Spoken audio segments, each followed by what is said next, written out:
Peace everyone, Unmask here, and welcome to day 23. I always have to check the date when I get ready to say what day it is. It's just been a blur of a month for Inktober. Today's prompt is juicy, and hopefully I got something juicy for you today because I went crazy thinking about today's prompt. But before I go into the storytelling, let's go ahead and check out some of the work that you guys have sent me. And if I've missed any of your work, I'm going to apologize now. I tried to collect as much as I could. I realized that Facebook had separated some of my messages from read and unread, and so I missed a lot of messages. So I have quite a bit of your work today, so let's go ahead and check it out. First one here is from David, a killer whale, an orca, and this one came out really good. I think this might have been for Giant, if I'm not mistaken. Here's one from Haley, and she's actually been combining all of her Inktober pieces into one single piece. I thought that was a really cool idea to do kind of a collage version of it. Here's one from Renata, fat old lady it looks like, and then you got little Nugget on the ground in front of her. Here's another one from her, a mystery, or mysterious, I believe this is, kind of a mysterious ancient Egyptian door or book. It's kind of actually hard to tell. Here's another one, teaming. This is actually brilliant for teaming, like a bunch of snakes in a pit. That actually, I think that exemplifies teaming quite well. Here's one from Abigail, a cloud of perfume. I really like the way you illustrated the cloud of perfume. It kind of makes it almost like you can smell it. Here's some chemtrails in the sky. Interesting take on trail for sure. Here is one from Dawn, and again, just great work, very dynamic, and love the contrast and the scenery created. Here's one from Stephanie, eating pomegranate, I believe. It looks like a pomegranate to me. I kind of felt bad because I'm pretty sure yesterday I was talking about how much I don't like pomegranates. Here's another one from Stephanie. I liked the kind of the trail that she created and kind of the suffocation of the trees folding in on you. Here's a beautiful one from Mandy. I've been really enjoying seeing Mandy's work throughout this month. Always so colorful and detailed. Here's one from Diane. I'm not sure. This is one I might have forgotten, but another ballerina and a swan for graceful. I thought this was very nice. Great composition. Here's one from Filthy. I really liked the composition of this one. Just fantastic. And one for Cloud. I thought this was a really cool way to illustrate cloud, kind of a steam dissipating into the sky, creating a cloud. And here's one for Deep, and she has a rabbit's den with a bunch of cute little rabbits down at the bottom. Nicely done, Diane. Here's another one from David. I think this is the last one that I have for today. And this is a shark, probably for fierce or furious or something along those lines, but very good. Nice work, everyone. I appreciate you sharing, and I hope you're having fun with Inktober. So anyway, for today's prompt, Juicy, hello Hilde, Sanvi, Abigail, Riss, Figini, and Silvern. I started a little bit early today because I totally forgot that today was Monday, which means I have Polish class this evening, and it totally forgot. I blame it on the fact that I was sick this weekend and it was hard to concentrate, but I feel 10 times better. I still had a fever yesterday, but it seems that the fever's gone, so I'm good to go today. And I planted something. So before I realized that I had class tonight, I had planned something way more difficult than a couple of the last drawings that I've done. And then I realized, well, actually my wife emailed me and told me I have class tonight. And so when I woke up this morning, I was like, oh my gosh, what am I going to do for Juicy? And this is basically my morning. I woke up and I was like, Juicy. I went and made tea and I was like, Juicy. And I made oatmeal and Juicy. And I came back to my desk, Juicy. I washed my face, I looked in the mirror, and I said juicy. And I was like, I was walking around the house all morning, and just saying juicy to myself. And I was like, what the heck am I going to do? And finally I broke down and got on my computer and Googled the word juicy just to see what shows up. And it was a mix between the juicy fruit bubblegum pictures or butts with the word juicy on it. And I was like, this does not help me. And I don't realize, I don't know. Oh, hello, Christy. I don't know how I finally came across. I think what I came across was a picture of fruit or something splashed with juice. And I really liked the orange colors. So as you can see, I have my color palette that I'm going to be working with today, and I'm only going to be using markers. So ink markers, that's what I'm going to be doing. And so I finally came up with a concept after like just walking around all morning saying the word juicy. And this is what I came up with. So I'm going to put my color chart here. So I'm going to do a figure with an orange peel and orange splash, like orange juice. And the figure, I'm going to use the same oranges and everything like that. So basically I'm going to be doing an orange figure with an orange slice and a splash of orange juice. And hello Julie and Sad Kitty. So that is what I finally came up with, and it took forever for me to think something up. So I'm just going to get right into coloring this because this is going to be a long project. I'm going to tell you that right now. I planned for today's stream to be, fairly complex, quite difficult. I want this to look really nice. And if I'd realized that it was Monday, I probably wouldn't have done this. I probably would have literally just done the orange peel and not done the figure with it as well. But I already had it sketched out, and I absolutely love the way that I had it looking in Photoshop because I used Photoshop to establish my colors and everything. So and to sketch out the final design. And I was super proud of the design that I came up with. So I was like, you know what? I'm just going to do the whole thing, even though I probably shouldn't, and it's going to take like easily 2 hours. I'd be surprised if it only takes 2 hours, to be completely honest with you. So hopefully I can get this done in a reasonable amount of time, so that I can, relax a little bit before I have to go in to my Polish class. But yeah, that's been my morning so far. Pretty busy.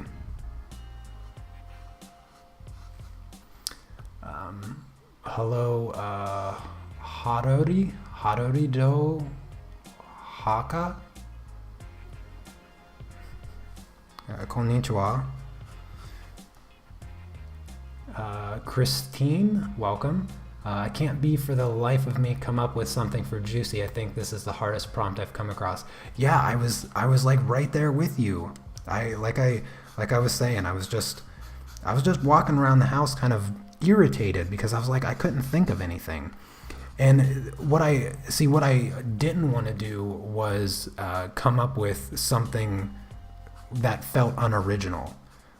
And I just refused to just draw a piece of fruit. And nothing against anybody that decides to just draw a piece of fruit. I mean, goodness, this was a really, really hard prompt for me to think up. So I imagine that some people probably didn't have any trouble whatsoever figuring out what they were going to do for today's prompt, but not for me. It was super tough. And when I finally came up with this idea, I was like, that is it. That is what I'm doing, and I don't care how long it's going to take me.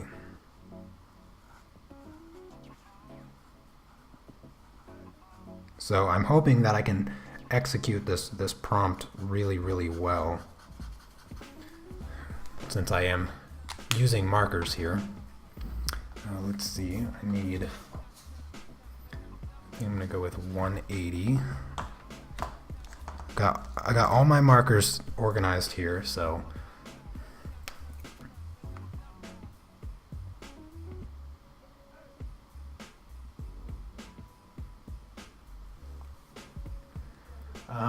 let's see. Hello, Jesse and Mandy. Anne.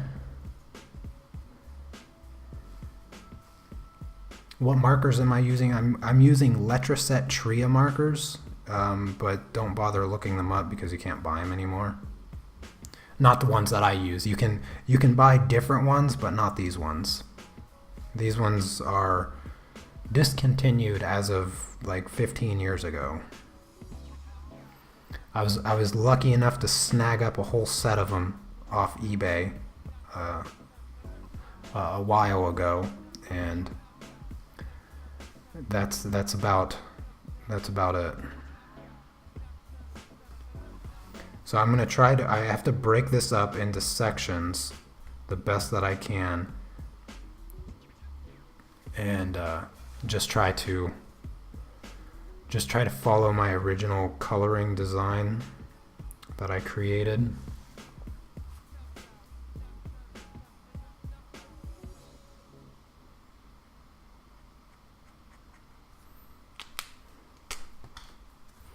Like I said, this one's gonna take a while. I really wanted this one to look really nice, and it's gonna be tough in the end to get everything looking right. So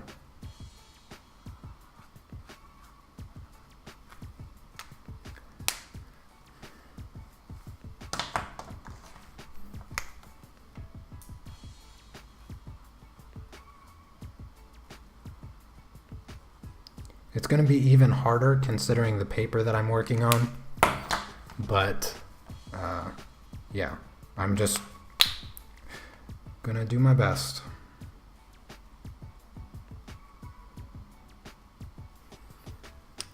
Oh well, not super late today. Yes. I started quite a bit earlier than I initially said yesterday, and even quite a bit earlier than what was actually scheduled. Partially because I completely forgot that it was Monday. This is probably going to look weird for quite some time as I work on one small portion at a time, trying to blend all these colors together.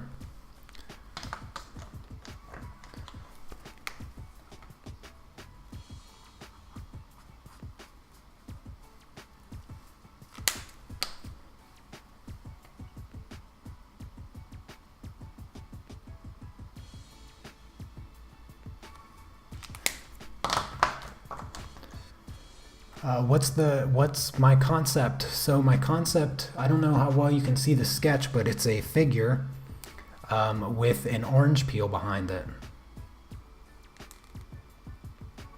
The first thing it's funny that you bring up butts, because when I looked up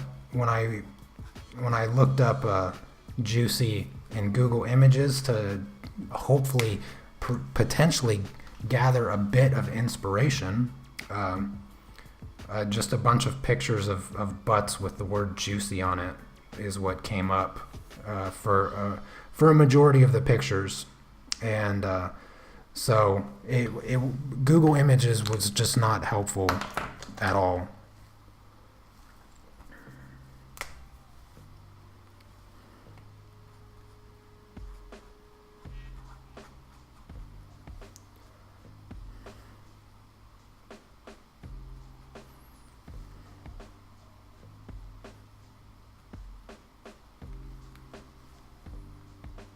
So it's funny that you thought of butts as well, because so did Google Image.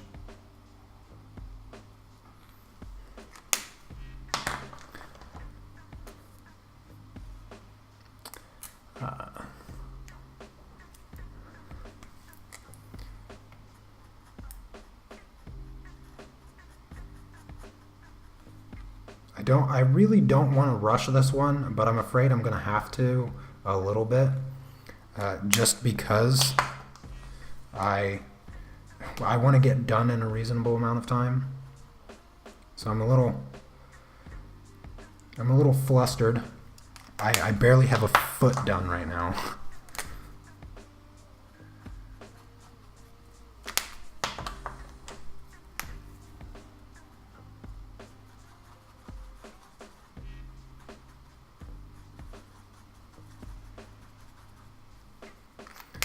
There. Let's see.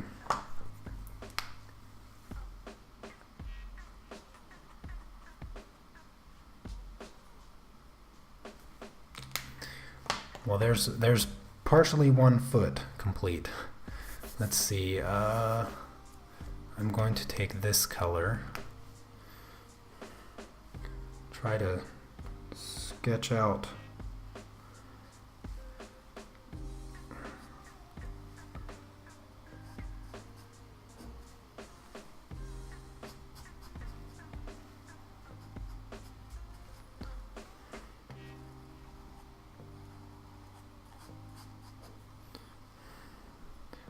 Was trying to come up with an idea for Juicy. What about something to do with juicy gossip, like somebody whispering in somebody's ear? Oh, that's actually a really cool idea.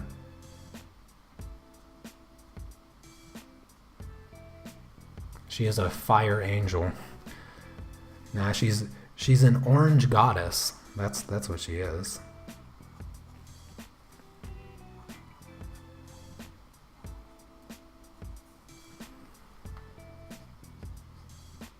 The problem with this diaper paper, again, another problem with the diaper paper, is that it's really hard to avoid feathering. And so, yeah, this is going to be a difficult one to keep crisp and clean, because the colors are just going to keep feathering. So I'm going to take my time and do my best to get as much of the detail that I have in my original design into this picture.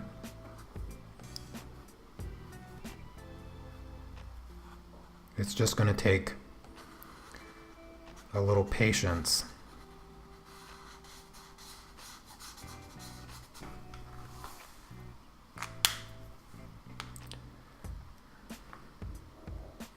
Consider doing a part 2 if I need.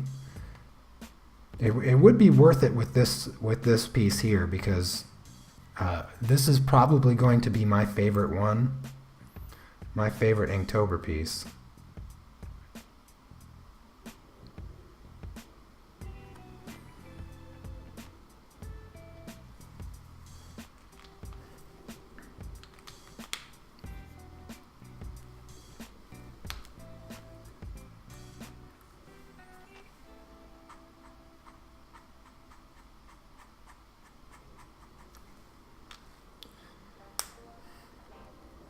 Such a shame with the diaper paper.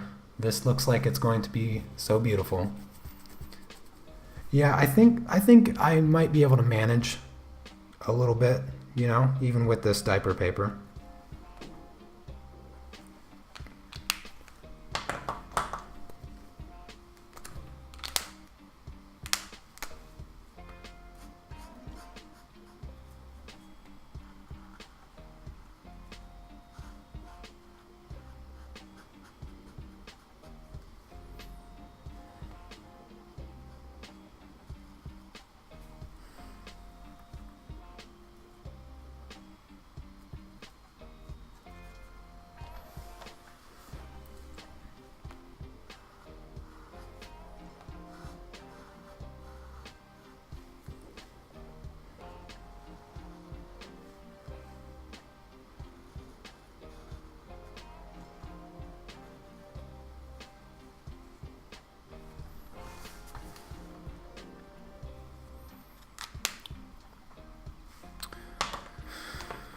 Let's see. I think I'm gonna just jump back to 180.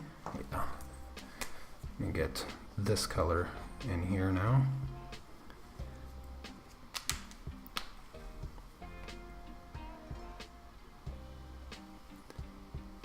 I didn't eat anything yet. Well, since breakfast, which was a long time ago. My hands are kind of shaky. Hopefully that doesn't mess anything up too much.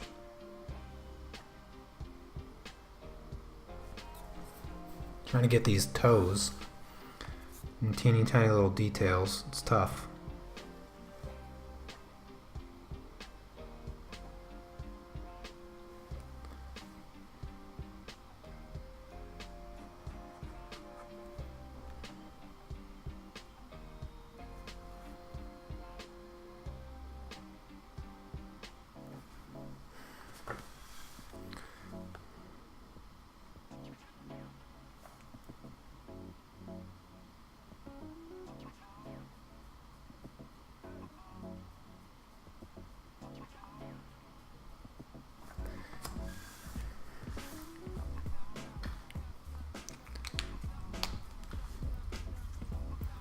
Hello, Wicked Illusions and Doodle Stuff.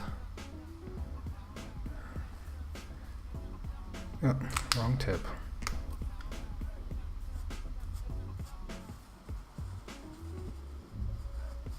Sorry, this one is going to take quite a bit of my concentration. So as far as me coming up with stories and things to say, you guys are gonna have to help me out with a few questions. So if you got questions, please do me the favor and ask them, so that I'm not sitting here in complete silence.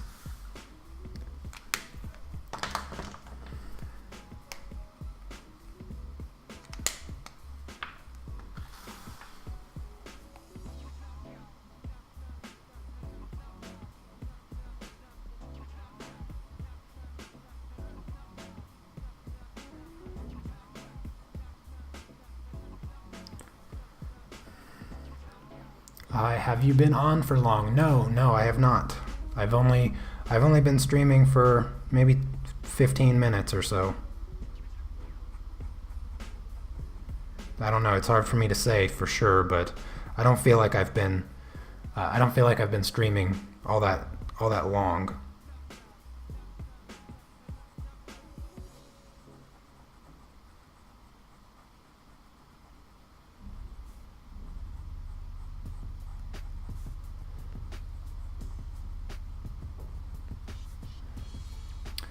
That's what I hate about double tip markers, always the wrong one. I mean, I have 3 tips, so there's 2 on this side. Sometimes I accidentally pull this one off and have the fine tip, the super fine tip instead of just the regular fine tip. But the lids have different shapes entirely, so actually I never mix up the broad side and the fine tip. Just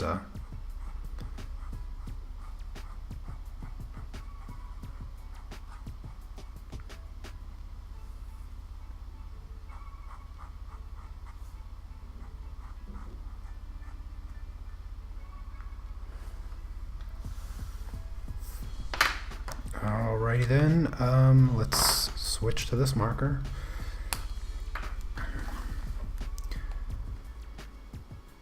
Lots of layers, lots and lots of layers. That's what it's all about today.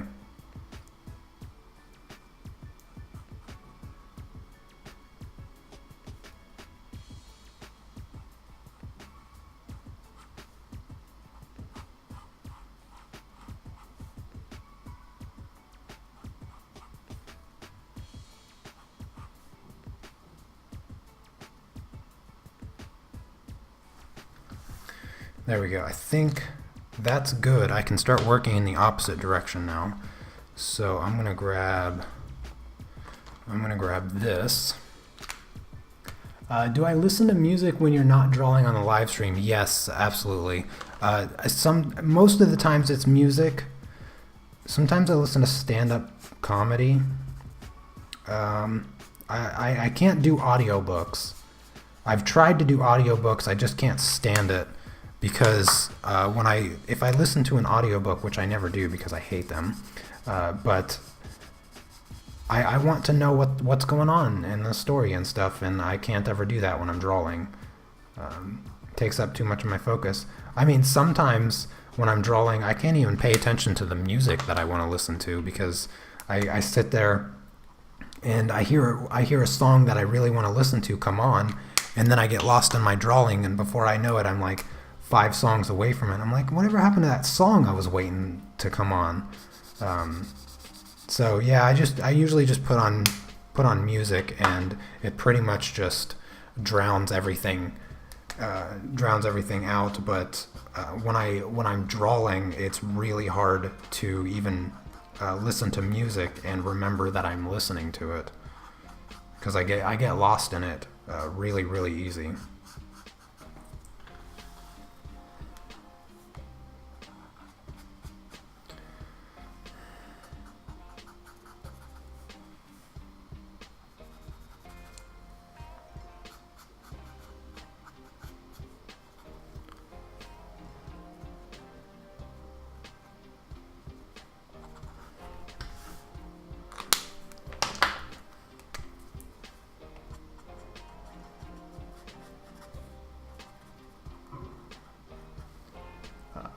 What do you feel is the hardest thing about YouTube? Content, consistency, motivation, or self-promotion? I would say that it's going to vary depending on person to person. But for me, I actually struggle a lot with discouragement. So not necessarily about like, waking up and creating art, but for me personally, I find it really easy to get discouraged on YouTube, because it's been such a painful journey for me as an individual to do this, because I just see so many other channels growing where I always feel really stagnant in my own channel. So it makes it a little hard on me sometimes, just mentally, and it's really easy for me to get discouraged because of it, because I see all these other channels growing, and it's like, I'm putting in so much work, and I just, sometimes I just get discouraged by it. But fortunately, I have the best subscribers in the world, so as far as being discouraged, I have the best people in the world to pick me up and remind me that I'm doing good. And yeah, so that's basically the hardest thing.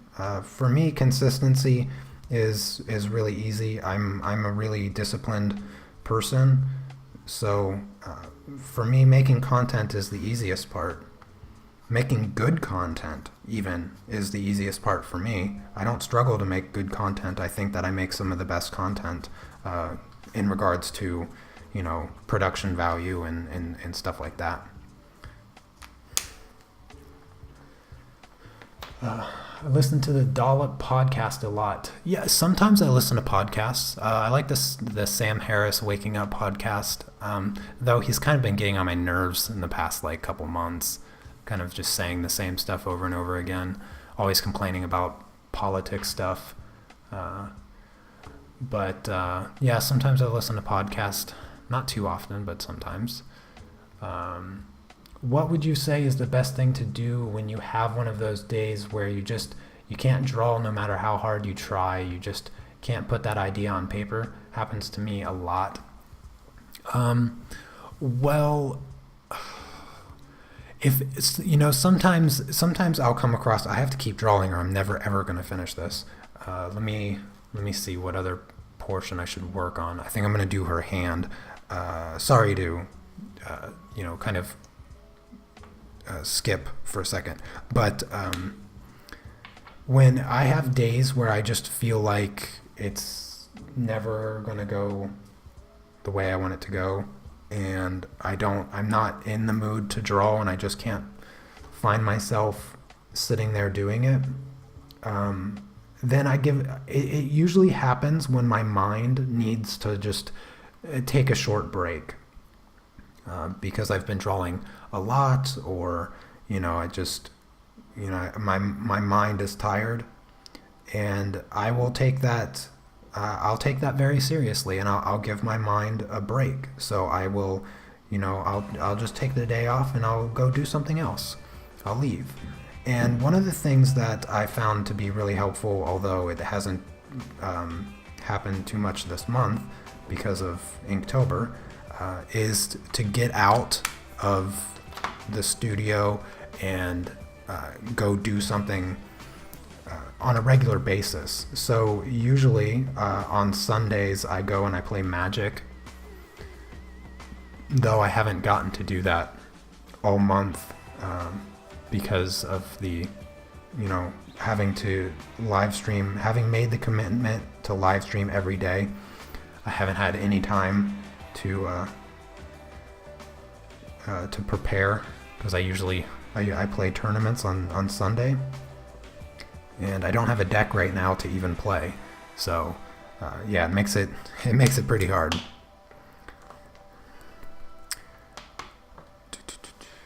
Let's see, 180 is what I'm looking for. So making sure that you take a break, give your mind a rest, helps maintain a consistency. After this month, I want to join a gym so that I can get out even more regularly. I just also to continue taking care of my body. If I'm going to eat healthy all the time, I should act healthy all the time. So yeah, that's my best advice for struggling with those moments. Just make sure that you give your mind a break sometimes. What type of art content do you feel is missing on YouTube, and conversely oversaturated, not including eyes? Yeah, I think eyes is definitely something we can skip discussing. Something that's missing on the art side of YouTube, support from YouTube. That is what's missing. YouTube is just a disgrace to artists, and the artists are never featured. They're never featured on the feature page. I've only seen like 3 in the past year. And it's just, I mean, how discouraging is that? To me, it's just terrible. It's just terrible. But let's see. I'm trying to think of anything else specific. But I would say that support from YouTube is what's missing on YouTube as far as art goes. It used to be good for animators and stuff, but then of course the way that ads and things go totally killed it for animators. So there's very few animators that make a living from YouTube. But let's see, what else? Sorry, I'm really trying to concentrate on this piece and think of a well thought out answer, which is really tough to do. What's missing? I think I think that's about it. There's so much art on YouTube. There's so much amazing stuff on YouTube that I honestly feel blessed that you guys come to my channel to watch what I do, because I just feel like, what did I do to deserve the attention? Because I would never ever consider myself the best artist on YouTube, not in a million years.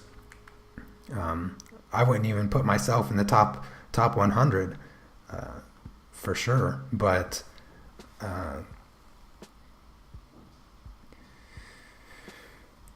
YouTube artists are in general It feels like sometimes it feels like it's oversaturated with artists, but the truth is you can never have too many. Oh, you're welcome. Glad to answer. Do I stick to specific color and magic? Do you mix decks? Mine's usually red green. So I actually, if you play Magic the Gathering and you're in the chats right now, I would love for you to guess what color based on my personality and, you know, having gotten to know me a little bit during the live streams and whatnot. I would be interested to see what you would guess my colors in Magic are.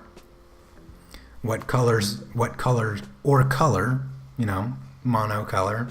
I'm not saying I'm monocolor, but what colors you would think me to be, just based on my personality. This could be fun if a few of you play Magic. Why did you decide to do YouTube and not something like Twitch? Have you considered streaming? Well, I started YouTube before I ever heard of Twitch or anything like that. And then when I did hear of Twitch, I was already streaming on YouTube. So it was like, I don't want to stretch myself out even more. And, you know, everybody that already knew me and whatnot knew me on YouTube. And I didn't want to be like, hey, I'm going to be streaming on a completely different platform. And, you know, it made me feel like I was kind of starting over, and I didn't want to do that. So that's why I stuck to YouTube.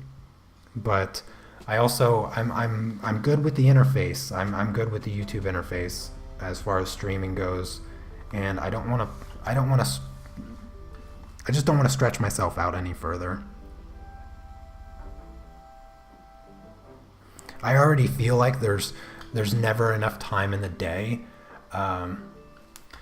for me to organize my thoughts and kind of get other things together as far as creating content and whatnot. So yeah, I just kind of slowed down and didn't want to start another channel per se on Twitch.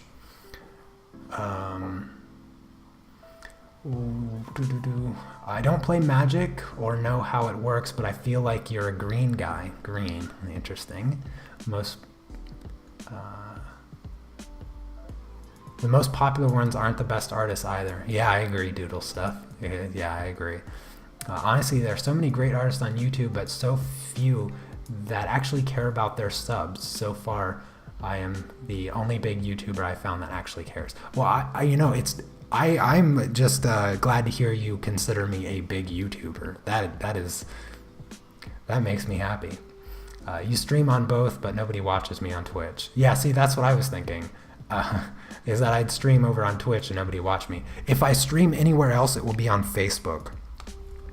And that is just because, you know, I streamed one time on Facebook, but it wasn't through OBS. It was on my personal page, and it did not work out at all. So eventually I will probably add random streams to, say, my fan page. And that's just because I'm able to set it up through OBS and whatnot. So, yeah, those will happen totally randomly. The only reason I did it the first time was simply because I was sitting here and I was drawing anyway, and I really wanted to just go ahead and stream, because if I was going to sit here and draw, I might as well draw and chat with people. So that's what I attempted to do on my personal page, but it didn't work out. I'm thinking you're probably green-white, but I have this feeling you're going to surprise us. Okay, so it doesn't seem like too many of you play Magic, so I'm just going to tell you. So my first deck, so if you don't know the story of me getting into Magic, I originally played just a tiny bit in high school because my friends introduced it to me, but I never owned my own cards. I just played with whatever they gave me. And I recently got into it this past summer, and my first deck was black-white. black-white vampires, but passive-aggressive, super passive-aggressive. The whole purpose of my deck was to do nothing except kill my opponent's creatures so that they couldn't do anything, never attack, and then play a couple spell cards that let me just drain their life. And I didn't have to do anything. That was my first deck. Then I went to mono red. So it was the total opposite of my first deck. So it was just super aggressive. And then I know probably too much about Magic at this point, but and then mono red won the Pro Tour during the summer. So everybody wanted to be mono red, which totally irritated me because I made my deck first, and now it ended up winning the Pro Tour, and I was like, no, I don't want to be mono red anymore. And then the new set came out. And I'm mostly mono black hate. I'm very passive aggressive with my Magic playing, and it appeals to me. So right now I'm working on a deck that is a basically mono black hate with a tiny splash of green. So that's my colors, green and black, but mostly black. One thing about Facebook streams is it's hard to download the video afterwards. Actually, I wouldn't even bother downloading the video afterwards, so that doesn't bother me at all. Oh goodness, I'm talking so much. I'm actually getting hot, and I need to figure out what I'm doing here. So I'm gonna take this. Do I want this color? I think I'm gonna use this color to map out some of the bone and muscle structure here in a mid-range color.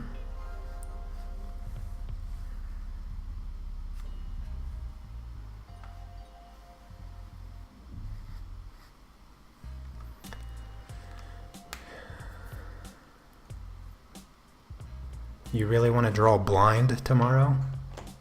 Tomorrow is blind? Yes, I'm pretty sure tomorrow is blind. Yeah.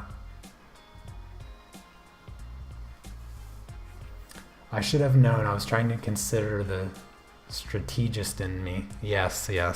Well, the deck that I'm working on right now is promising.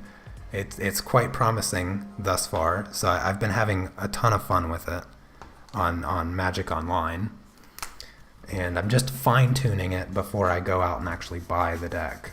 And then once I buy the deck, I will obviously Inktober will be, I've been calling this month Inktober so much that I don't even remember the original name of the month. But this month, October, will be over, and I will go back every Sunday at least to play Magic.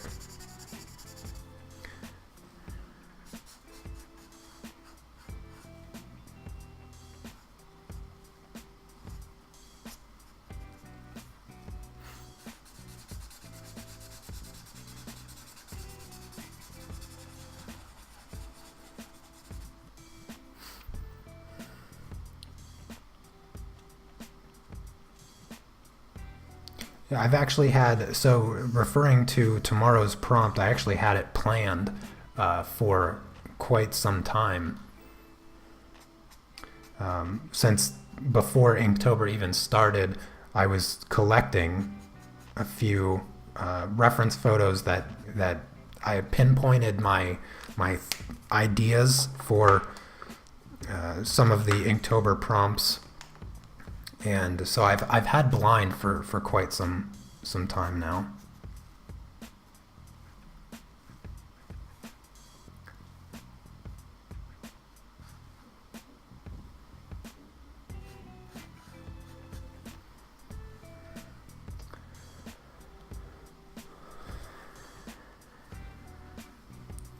If you guys have any more questions, please feel free to hijack the conversation, because like I said, for me to think up something to talk about is pretty unlikely at this point, just because of how mind consuming this process of drawing is going to be. So please continue asking questions. Even you, Wendy, I know how much you like to ask questions.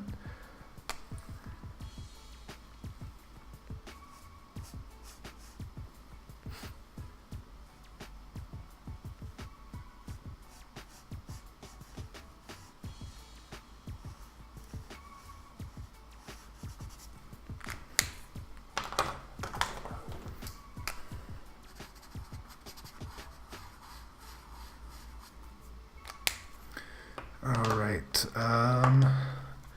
I'm getting somewhere, I promise. Things are about to happen.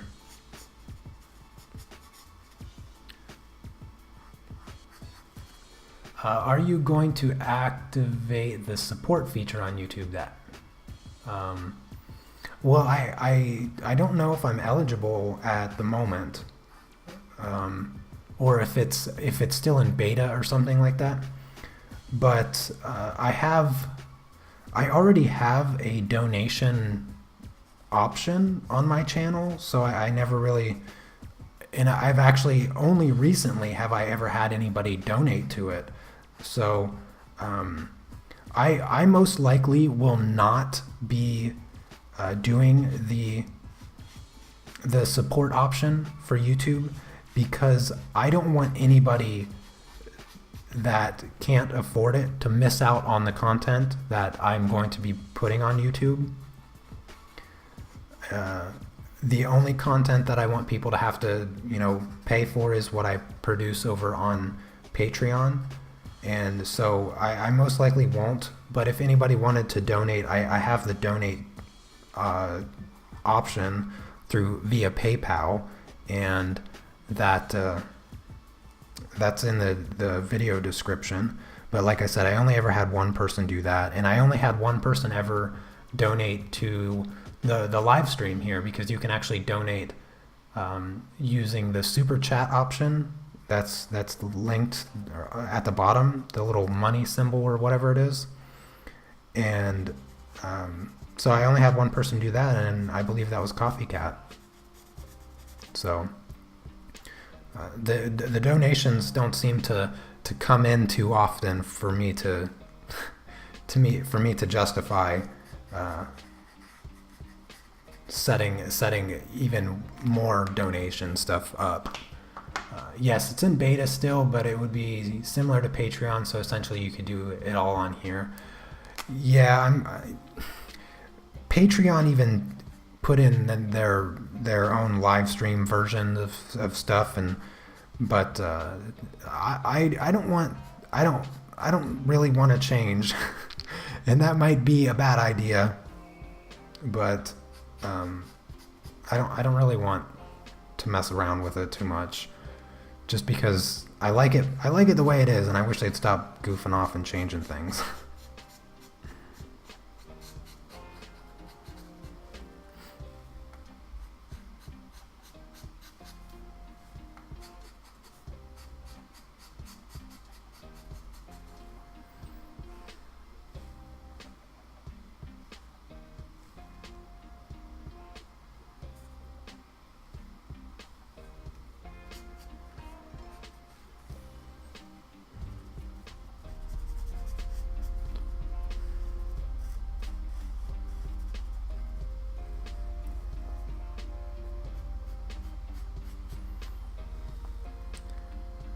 Isn't that too dark? I think I have to blend it out, and it only looks really dark because the marker is still wet, so it will lighten up quite a bit. I have my color chart here, so I know it's not too dark, because this is the color it's right next to. So it will lighten up as it dries. I double checked that. That's one of the problems working on this diaper paper. But actually that happens with markers in general, regardless of the paper. But yeah, it won't be too dark once it dries.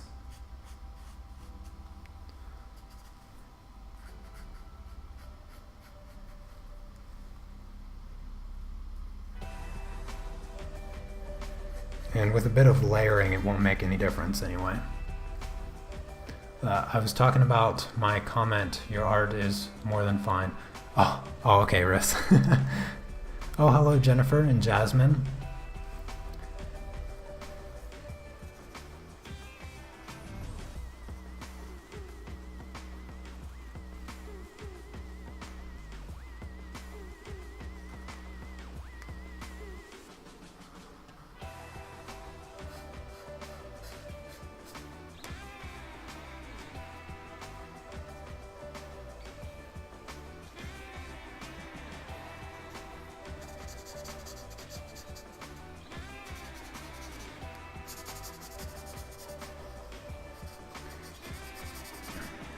Yeah, so I barely have her feet done, and I think this is probably her body here is and her back. Getting it to look right is going to be definitely the most difficult portion of this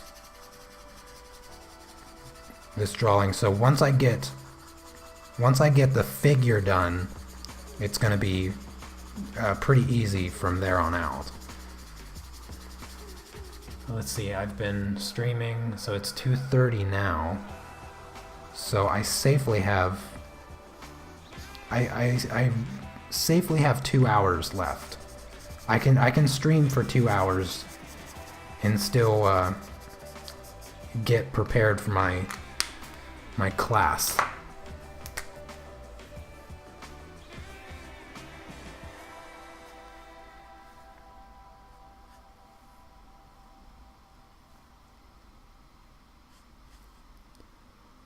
Trying to figure out where I should do this.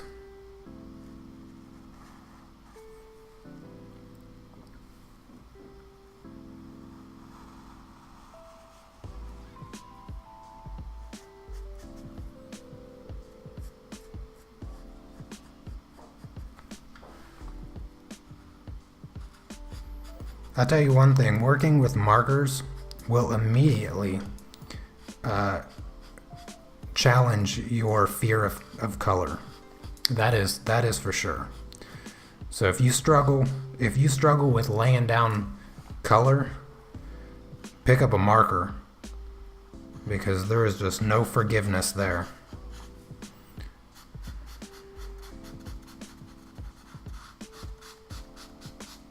You gotta go bold with markers.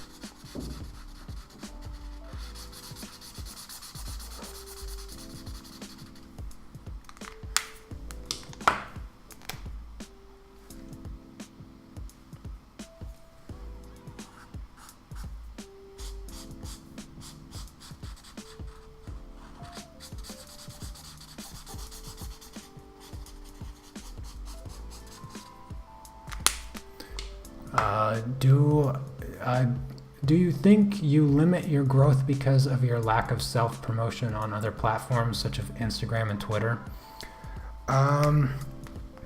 No, I don't think so, because I've had my Instagram for quite some time, and even though I don't I don't really focus real heavy on my Twitter or anything. I have been using it for a long time. I've done, I've read things like how to tag your artwork and things like that, and I've always done that. I've always tried to be reasonably consistent, and I was in the beginning.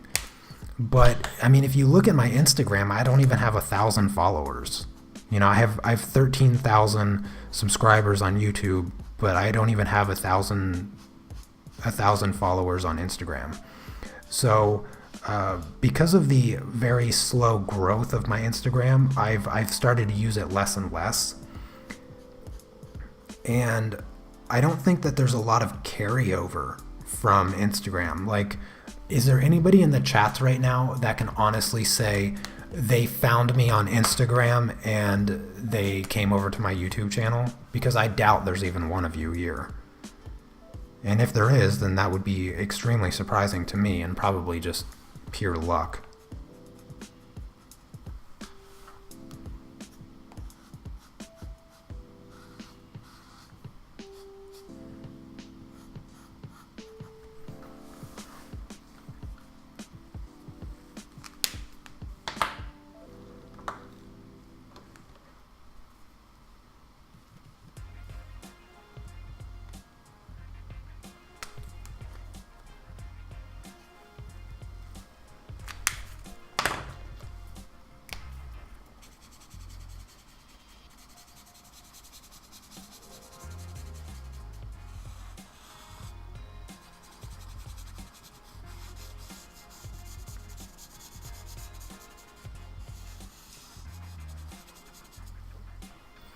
Yeah, Instagram does not grow loyal followers. Yeah, I believe that.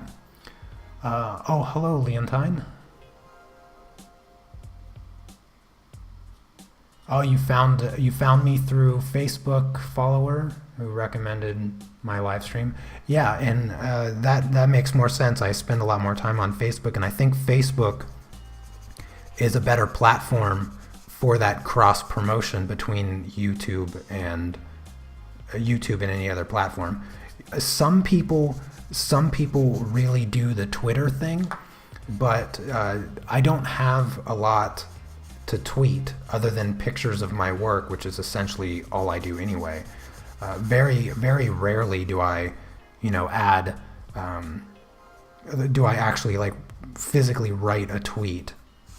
But one of the reasons Instagram is kind of doesn't work all that well for me is partially because I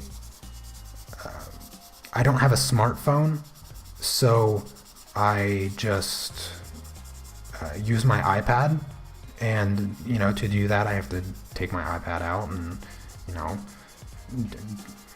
wait for it to open or whatever. And I don't use my iPad too often. Mostly I only use my iPad for two things basically, and that's one, to control my GoPro, and then occasionally I'll use it for Instagram. I never use it for Twitter.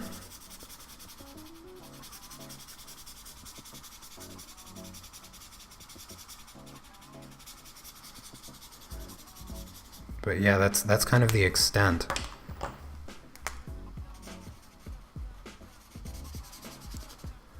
Yeah, Instagram does not grow loyal followers. I already read that. No, not Instagram. Found you on YouTube. Yeah, see.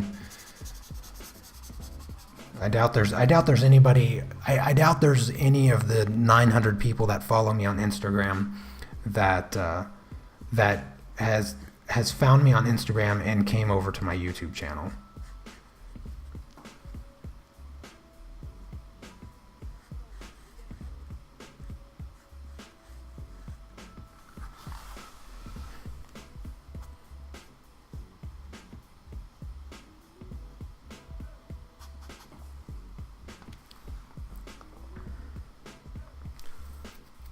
I know you found. Okay, so you found me on YouTube as well.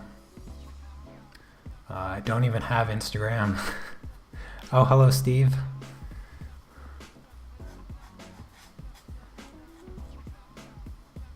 No, I would say that. So getting back to the original question as to like why I haven't grown or whatever as quickly as I'd wished. On YouTube is simply because I haven't gotten lucky. Because that's what I swear, if somebody can prove to me that it doesn't take luck to get big on YouTube, then I would like to see the data for that. Because based on all of my experience of watching other channels grow, it's not like they had something magical in the sense that allowed their channel to grow so exponentially quicker than mine. So I don't have the money to like throw into ads to promote my channel or anything like that. Like some of the really big producing channels, because they have the money to make their YouTube channel just explode overnight. And it's not like YouTube is ever going to promote my channel on the trending page either. YouTube's way too stingy for that. They only promote the same thing over and over again.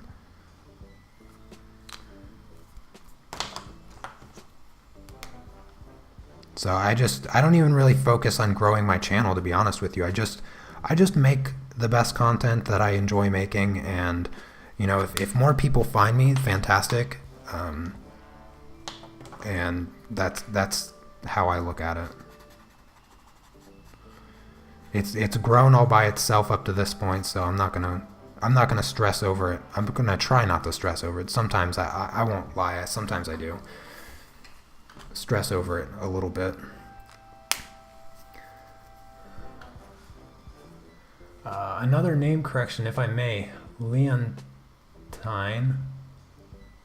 Might not mind you saying it your way. It is cute. Leontine? Leontine? Oh, have I been pronouncing it wrong? Sorry. Have you been managing your titles, tags, description well? Yes.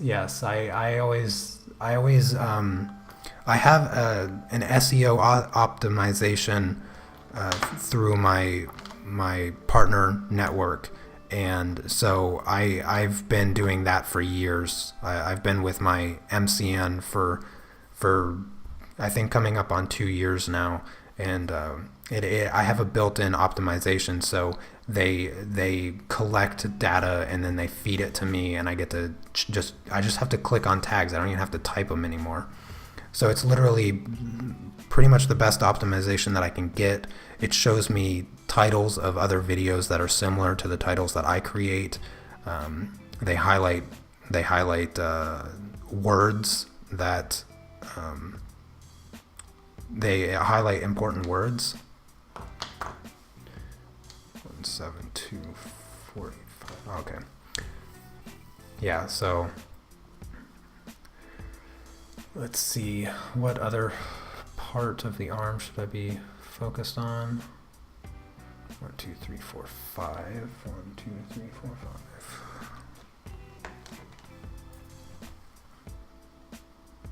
5. Sorry, let me try to catch up. Luck, all I can think of is Justin Bieber or Rihanna. They were scouted from YouTube, right? Oh, I have no idea. Loving the way these markers blend and getting the skin tones on this lady. Oh, thank you, Chrissy. Oh, hello, Naomi. Found you through Inktober. Not sure whether it was Facebook or Instagram. Found you through another artist that follows you also. Oh, that's cool. I found you randomly on YouTube. Loved that colored pencil portrait. Oh, yeah. That one is one of my best performing videos. I think a lot of it also has to do with SEO, since YouTube is a search engine. Yeah, I agree. It's all SEO stuff. Trying to sneak in there with good, with like the right optimization words. So, it's definitely an important aspect to uploading content, making sure that the words that you're typing in make sense, and people are searching for that. So I do my best with it. I do my best, but like I said, I try not to stress over everything too much.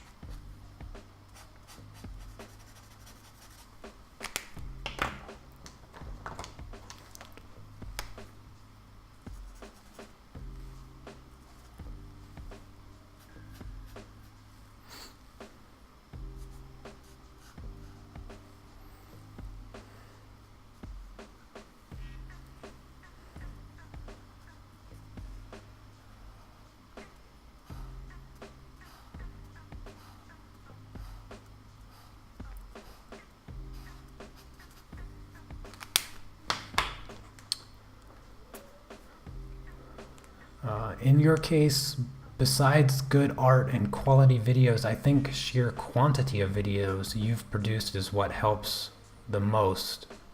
Yeah, I wish that were true, Wicked Illusions. I have almost 500 videos, and I sometimes come across like random videos of people, and they have like 12 videos, and they're not making like mind-blowing videos, and sometimes the production quality is significantly lower than what mine is, and they'll have 10 times more subscribers, or their videos will have thousands more views, So yeah, I wish that it was. I've done everything. I've done everything as far as being consistent. I've been consistent. I upload regularly, especially this month for sure. I make good quality content, in my opinion, and I still struggle with, you know, not getting that many views or whatnot. So at this point, I've all but given up with the idea of doing, you know, what do you have to do to make to grow on YouTube. You know, all those YouTube channels that talk about what you need to do to grow on YouTube, blah blah blah blah blah. There's a ton of them, and I was subscribed to them for a while, and I followed literally everything that they said. You know, make sure your titles are correct, have good thumbnails that kind of show off whatever it is in the video. Don't make misleading thumbnails. Tag your videos correctly. I did all that stuff. And I've never once seen any benefit. Never. So I just do what I do, and if it works, it works. You know, I'm just waiting to get lucky like everybody else does. Not to sound cynical or anything, but that's the truth. I'm just waiting to get lucky. You know, maybe it happens, maybe it doesn't. I still have the best supporters anyway, so it doesn't even matter to me, because Patreon is doing well, and that's where, you know, I'm going to be able to make this a real career from this point and into the future. So that's what I'm focused about. And so, yeah, that's kind of that's where my mindset is at this point, as far as trying to grow my YouTube channel. It's either gonna happen, or it's not gonna happen. And I've done everything right up to this point. Yeah. Sorry, I might have missed a few things, but that's not how the tags work. Your tags have to be sentences or multiple words that are also in your title and description, individual words, and the tags are not going to get you anything anywhere. Okay, Leontine, I will combine some more words. Some of my tags that are recommended through my optimization are phrases and things that are just in my description. So, yeah.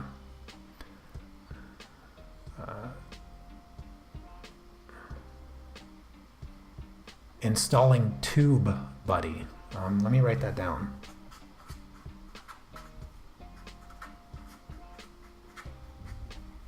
And what's Roberto Blake? I'll look it up when I get a chance.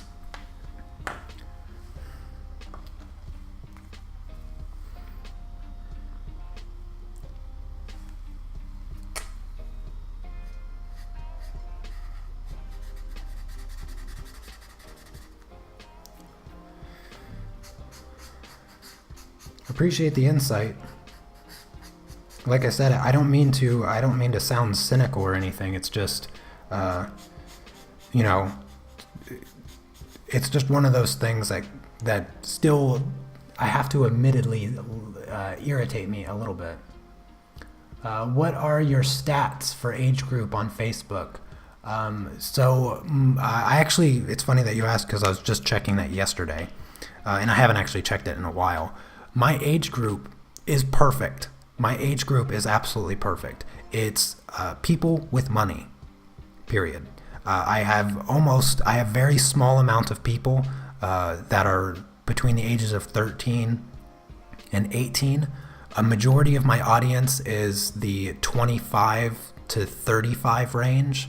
I would say about 50% of my audience So that's exactly where I want to be. I'm not producing childlike content, so I'm happy to have, you know, younger teenagers to my channel, but unless their parents are going to support me on Patreon, it doesn't really help that much. I'm trying to think. I need to continue coloring. That's one thing I have to do. I gotta keep coloring. Do I have any fresh ideas for your channel content for next year? My fresh ideas, I'm all out of fresh ideas. I tried fresh ideas. I couldn't do it. No, I'm kidding. I don't know, to be honest with you. I don't know. I don't even know what is fresh. What does that even mean? I guess that answers your question. No, I don't know if I have anything fresh. I just have what I produce. I mean, I tried for, if you noticed, early on in my channel, I focused mainly on time lapses. I drew things and I did time lapses, and nobody, I will still say it, no, there's not an artist on YouTube that makes better time-lapse videos than I do. Nobody. If you can find one, show them to me, and I will quit YouTube. But I thought that's where I thought that's where I needed to be successful on YouTube, was to create almost film-like, movie-like time lapses, and it doesn't work. It doesn't work. So I basically don't even have any fun filming and shooting anymore, because it didn't work. I thought that's what I could get to work, and it doesn't work. So I kind of dropped off a little bit with the time lapses, which is kind of unfortunate, because that's what I really enjoyed doing. And now I focus mainly on live streams. But I like the live streams. I have fun with live streams, but sometimes I do miss, you know, planning an artwork, a piece of work, and then just doing all the editing, all that fun stuff. But what can I do?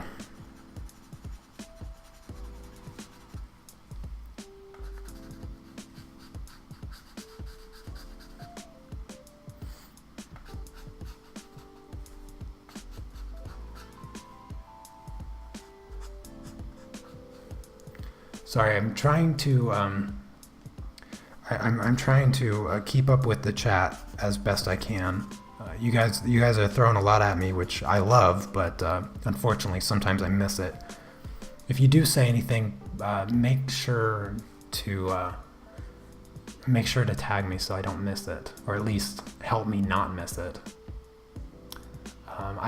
I don't have markers, seeing how they lay out, but I might have to consider buying a heap of these. Yeah, they are a little bit fun. Yes, Parek, it is a butt. It is a butt. I had to have a butt for Juicy, because that's all that shows up on Google image search when you search in when you're searching Juicy.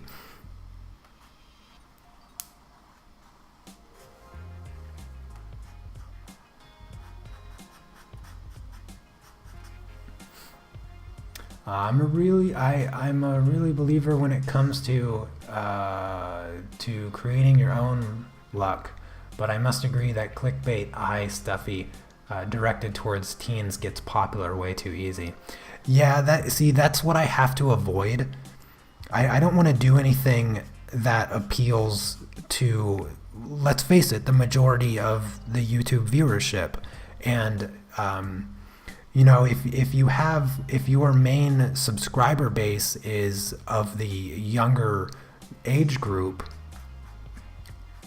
there's your market for money is different.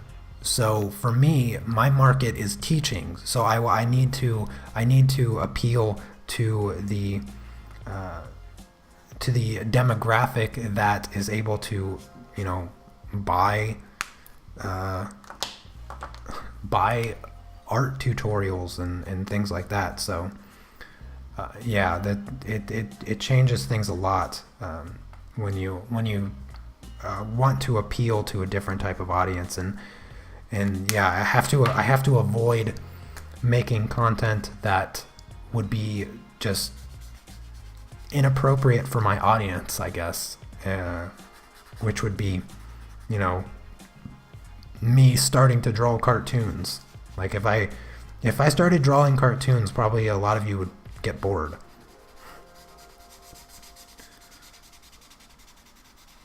If I did tutorials on how to draw Mickey Mouse or something like that, and that's what I started doing, yeah, maybe my subscriber count would go up, but my age group would also go down, which is the last thing that I would want.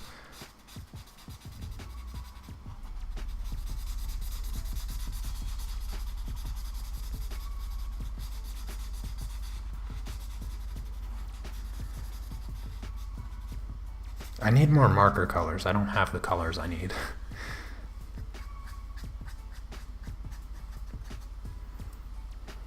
Her face is going to be super difficult to do.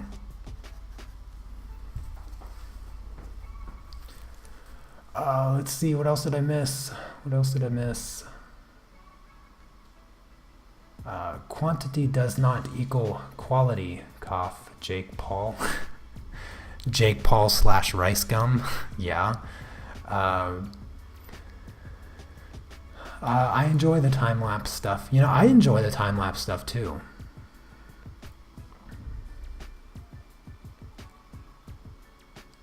Yeah, I like doing the time lapses.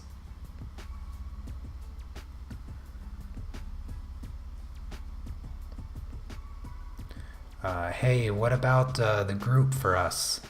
Old folks, not in the old folks home yet, but I think 60 is near the top of your list. Yeah, I've had a few older people, I guess, around that age group. I get all kinds of people. People just like you, Steve. Everybody loves Steve.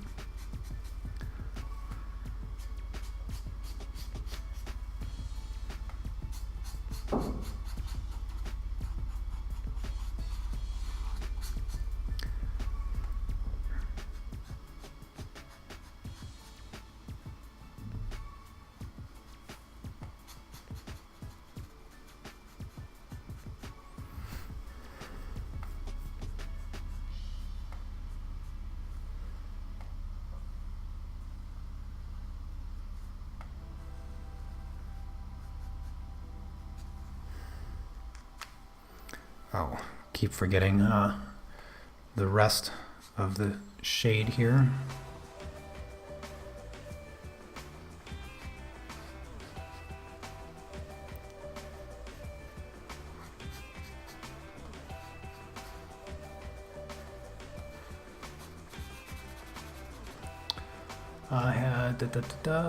What is the sweet spot for time on time lapses, do you feel? 3 minutes. That's the sweet spot in my opinion. 3 minutes.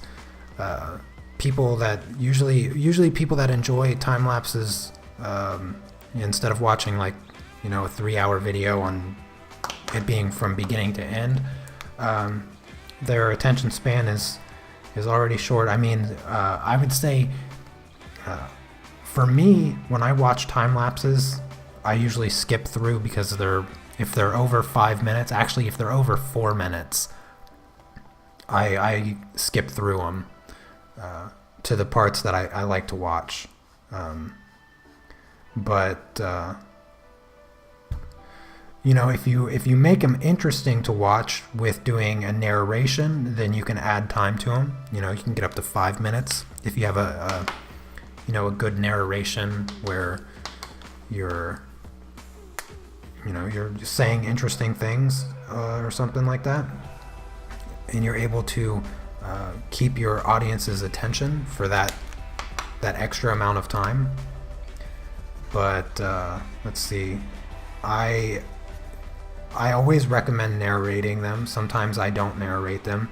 The ones that I used to do that I didn't narrate, and I spent a whole bunch of time producing them and making them really fun to watch. Those ones I could get away with like a 5-minute one if I chose good music or something along those lines.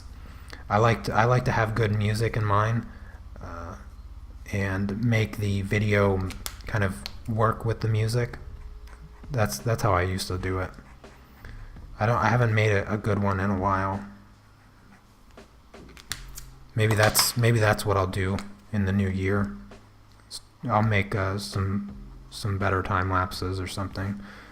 But with those kind of projects, I can't live stream it.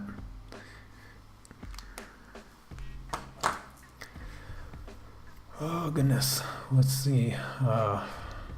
You like the longer ones, like 5-7 minutes. I didn't like teenagers even when I was one. Not only adults have their own money, but you can also have a serious conversation. Yeah, I agree with that.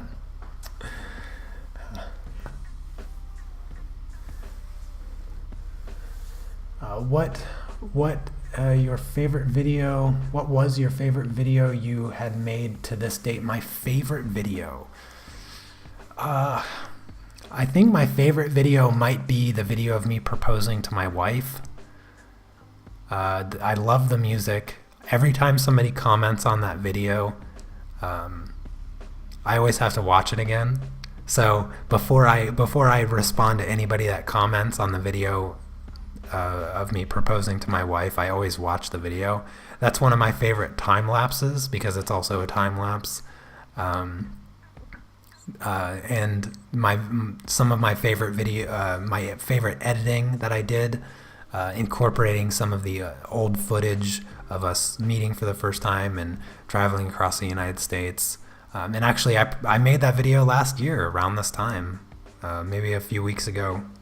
But yeah, that's still one of my favorites that I like to go back and watch. So if you haven't seen that, you have to see that video. I mean, if you're gonna subscribe to me and you haven't seen the video of me proposing to my wife, then what are you doing here?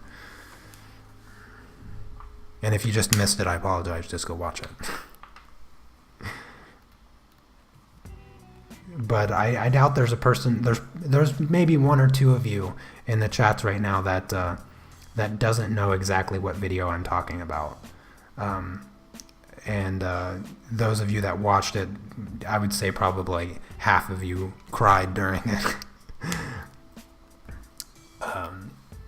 Let's see. I want to finish up her back. Let's see, what color do I need here? I think I can use this as a base color.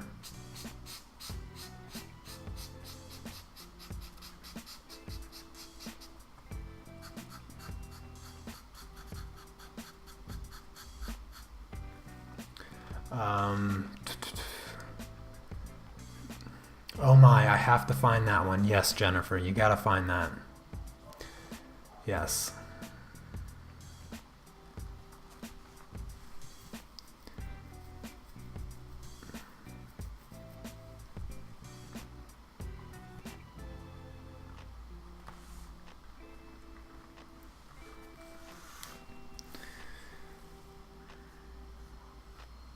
Yeah, Jennifer, take a break from the live stream. Go watch the video of me proposing to my wife. It will you'll know exactly what I'm talking about.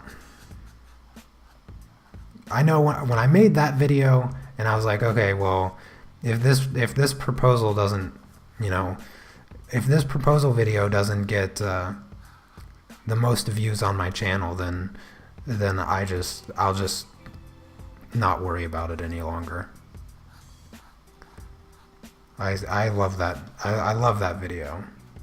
And when you click on and you watch that video, because it's a proposal video, you always get recommended videos of like other people's proposals that always say best proposal in the whole world or most romantic proposal ever, and they're not.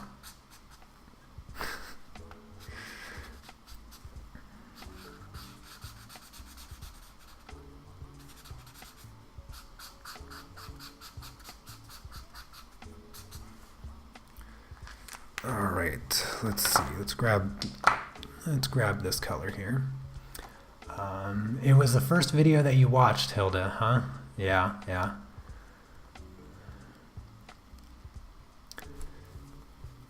I started searching for learning video in the beginning and not a fan of time-lapse, still not. I found me. In my search, good teacher in real time. Thanks, Steven. Yes, that was a very romantic way to propose. Looks like a lot of thought went into it. Yes, a lot of thought, a lot of time. Yeah, I had my sister help me pick out the ring while I was in Ohio at the time, about 3 months, I think about 3 months before I actually made the video.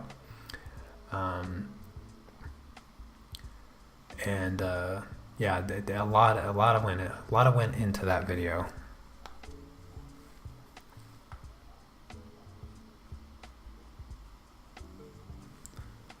All right, I gotta concentrate here. Can't mess this up. Gotta get her spine and shoulder blade correct.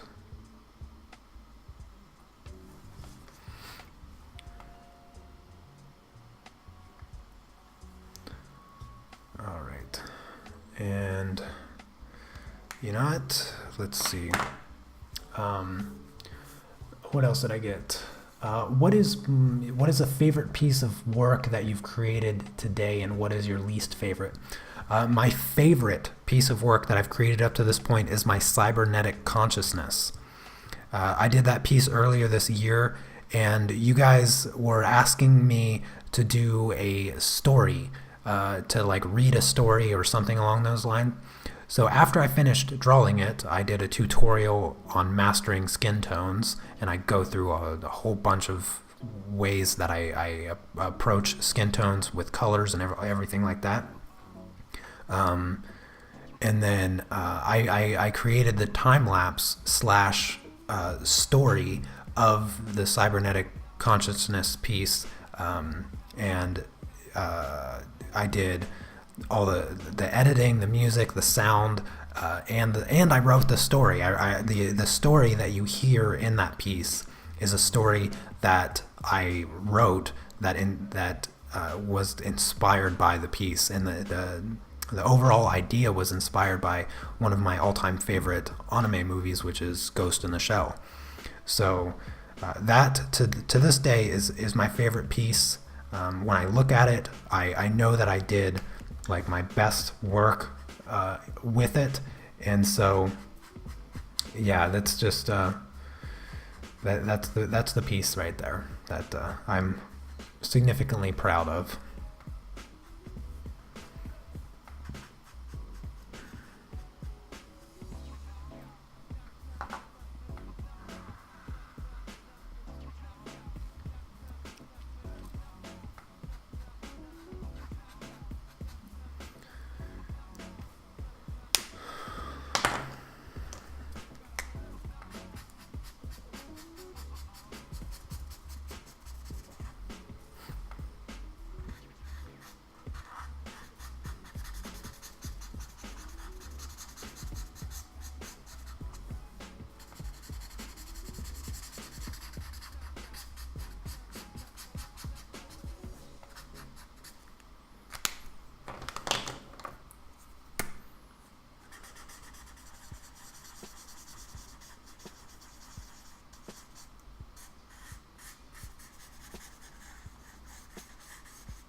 I probably missed some things in the chat. Let's see. Found it. Be back in 4 minutes. A nugget tattoo on her bum. That would be funny. Um, Linda suggests the nugget tattoo on her bum. Oh, yes, I saw that.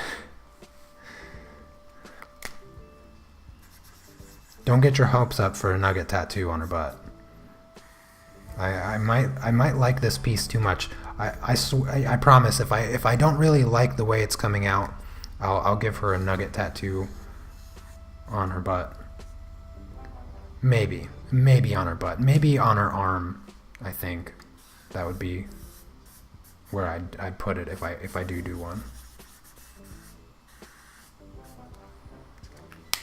All right, let's see. I think I'm gonna use this color here. I gotta try to create the thinnest possible line I can with this marker.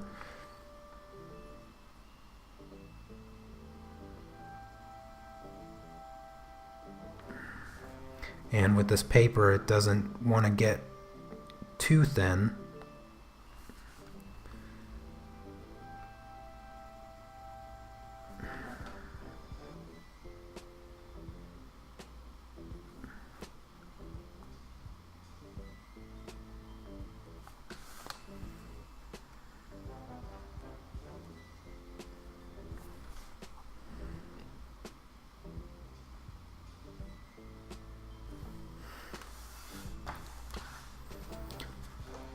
Starting to come together.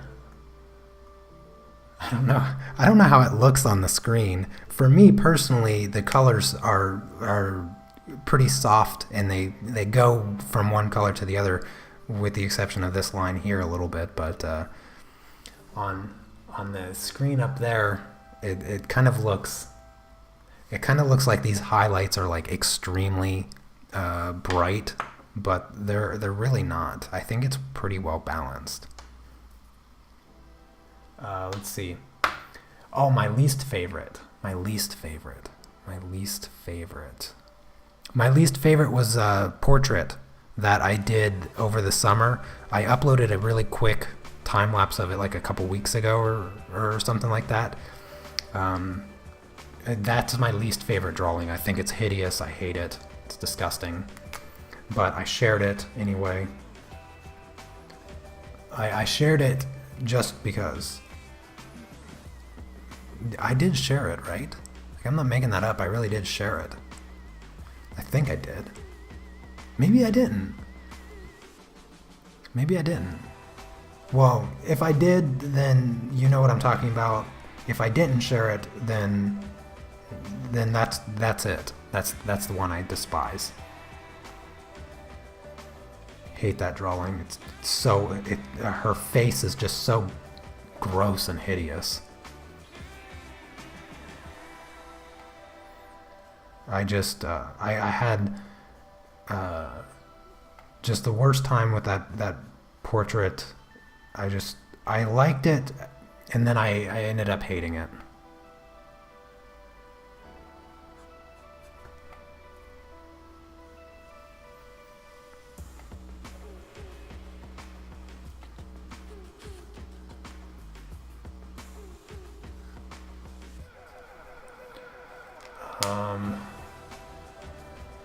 That was the most adorable video. Tears. How did you get all your stuff to Poland?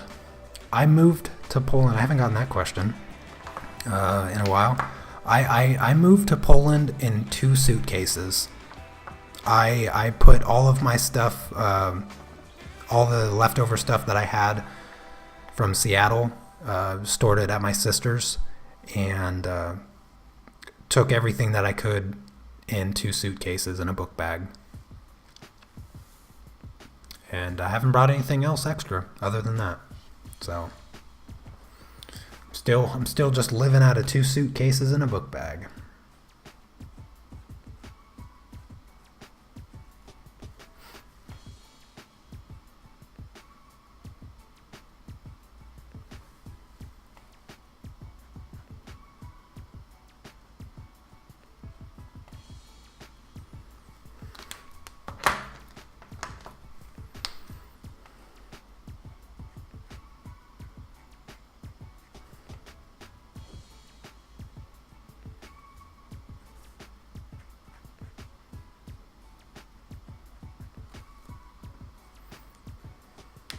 What is the one piece of art you want to make but haven't taken the time to do for whatever reason?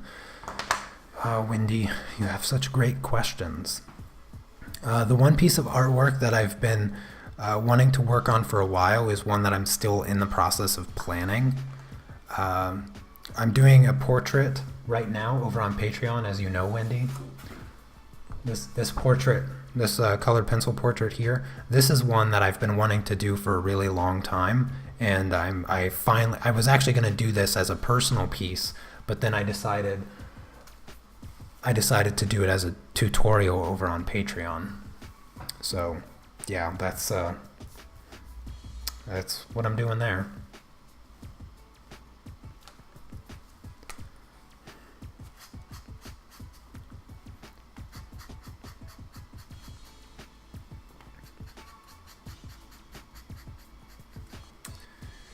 I'm trying to think of, but in other words, the other piece that I'm really hoping to get to before my life is over is a fantasy wood elf piece that I've been wanting to do for a while. I'm still working out not only the composition over it, but also the all the details and things like that. So I still have a lot of work to do as far as figuring out how I'm going to do it, what the final piece is actually going to look like. But it's coming along. I haven't had a lot of time to plan it this month. I haven't had a lot of time to do anything this month, but it's coming along well enough, and hopefully soon I will begin working on it, and that will be my second. It will be my second attempt at a pastel portrait. So it will be that's what it will be, in pastels.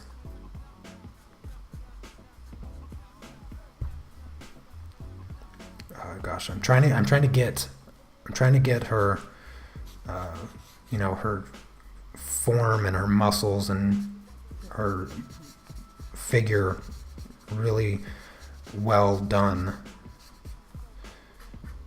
It's really tough to do with markers.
Let's see. Okay, hold on a second. I think I missed a little bit here. Wow, talk about downsizing. Talk about downsizing? I don't know if that's a question.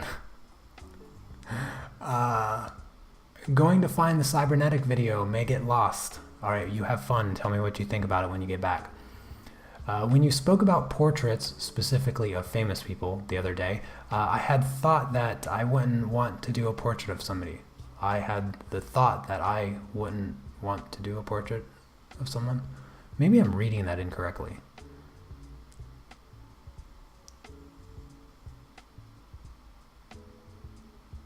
Oh, I see. Yeah. If you do a portrait of famous people, always like, it doesn't really look like them, or whatever. So you're trying to get the likeness of a person. I don't recommend starting out with portraits of famous people, because then you're going to get people like, it doesn't really look like them. I like to do random people that I find pretty to look at. I want to do a gnome. I've done a gnome. I've drawn a gnome. I did an inking tutorial on a gnome. Yay, can't wait for some pastel work. Yes, I'm looking forward to working with pastels again too. What is your favorite place to go to get away from it all? Get away from it all. I like to go... I don't go anywhere. I came to Poland to get away from it all, and now I'm back in it. No, I like to go to concerts. And as many of you know, I listen to metal, so I like to go to metal concerts and push people around and just in the mosh pit. I love, I always regret it because my neck hurts like crazy afterwards, but I will throw down in a mosh pit, like for real. And I love going because it's such a good stress reliever. I mean, there's, people that don't have any experience with mosh pits don't know this, but there is a significant level of respect that happens in a mosh pit. And it's actually a beautiful thing, in my opinion. You get people that are really caring in mosh pits, as funny as that sounds, because if your shoe is untied and you need to tie that bad boy, well, first thing you made a mistake by double knotting your shoes. But if you need to tie that, people will form a protective circle around you while you tie your shoe. If you fall down, people will form a circle around you to protect you and pick you up. If you're a woman, you're well protected by the alpha males that want to protect you. But there's a lot of respect that happens in a mosh pit, and I love it. Yes, I love metal. Harori do Haka. The anatomy is quite good, and the skin tone too. Oh, thank you, Effigy. Oh, you've been to many many metal shows. Oh, hello, Brenda. Next month, actually, I'm going to Prague. Next month, I'm going to Prague with Anna. We're going to go see one of our favorite musicians, Intervals. Intervals is doing a European tour, and we saw them a couple last year. We saw them last year when we drove through Seattle. Yes, metal is the best. I think I love listening to metal when I'm working, when I'm drawing and whatnot. It's the best. It's the best. Anna, I haven't quite got Anna to appreciate the beauty of metal, like the heavy metal with the screaming. She's not into the screaming. She always makes fun of it, but it will eventually grow on her. She just doesn't know it yet. I just have to find the converting song for her, because when I was younger, I didn't start listening to metal until I was in the 6th grade. But all the way up into that point, all the way up into the point of becoming a fan of metal, I always made fun of it. I was that person that would say, they're just screaming. There's no talent. It sounds just like satanic music, or whatever other thing people say. That's me in the 6th grade when people would listen to metal. I'd be like, what's the point? You can't even understand anything that they're saying. It's just a bunch of noise and it's nonsense, and what kind of skill do they have if all they're doing is screaming, blah blah blah blah blah. The typical ignorant response to otherwise good music. But yeah, I don't even know where I'm going with this. I'm trying to figure out what I'm gonna color next, what part of the body I need to work on. I'm gonna get a little X-rated here real quick and do her boob. I called it a boob.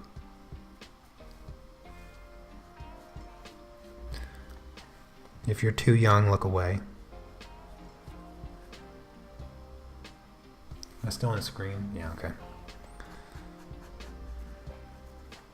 I feel like it got really quiet as soon as I started working on the boob, even though I'm the only one making noise. Oh my god. Is it sad that I just made myself laugh? I find it to be a little sad.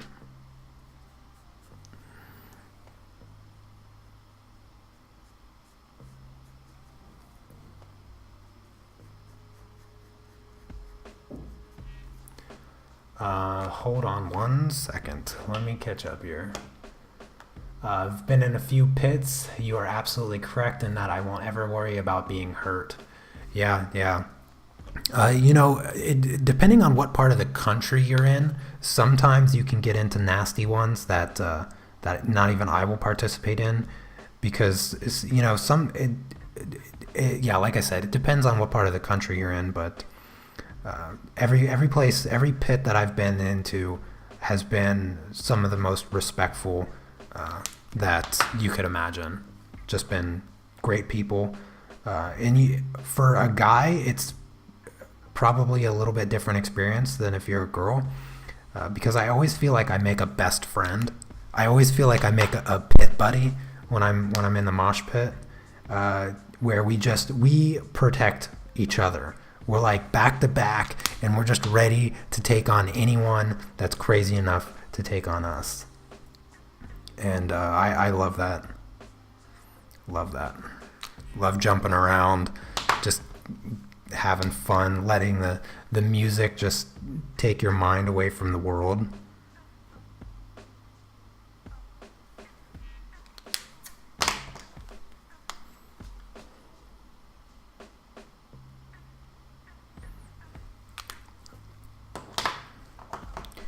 Yeah, when Anna and I go to Prague next month, I originally had planned that we were just going to go for the day of the concert. We were going to take the train ride down, go to the concert, take the train ride back right after the concert. But, things have been going so well the past couple months on Patreon. I've been having a lot of really good support over there coming in. And so I think we're going to take a couple days instead. Grab a hostel for, a couple euro a night, and then try to scope out Prague a little bit. One of your biggest accomplishments was finding tickets to Iron Maiden concert. Who's my favorite band? Oh, that's a tough question. That is a tough question. Let's see, did I miss anything else? I hope not. I'm sorry if I missed anything. I'm kind of far behind on the chats. So my favorite band, it's tough, but I'm going to have to say Intervals. They're instrumental, progressive, but I really like Periphery. Their new CD is really good. Not my favorite. I can't say they're my favorite. I really like Corellia. Yeah, I really like Corellia. I love David Maxim Mimic. You can find him here on YouTube. Polyphia is okay, but they got a little weird. Who else do I like? There's a few. I don't like when people say that there's no talent and it's just noise. You're getting addicted to my background music. I need to update it. I need to add some more tracks to it, because it's like the same 12 tracks every stream.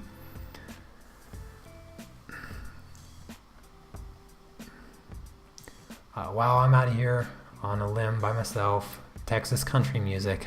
Yeah, you're way out there, Steve.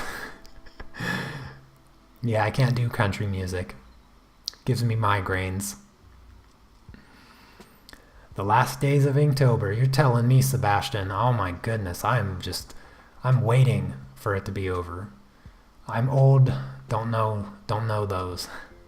Well, actually, I made public. So I have a playlist on my YouTube channel called Inspiring Music, and I made it public a few weeks ago because somebody asked about the music that I listen to. So you can check out quite a bit of the music that I like.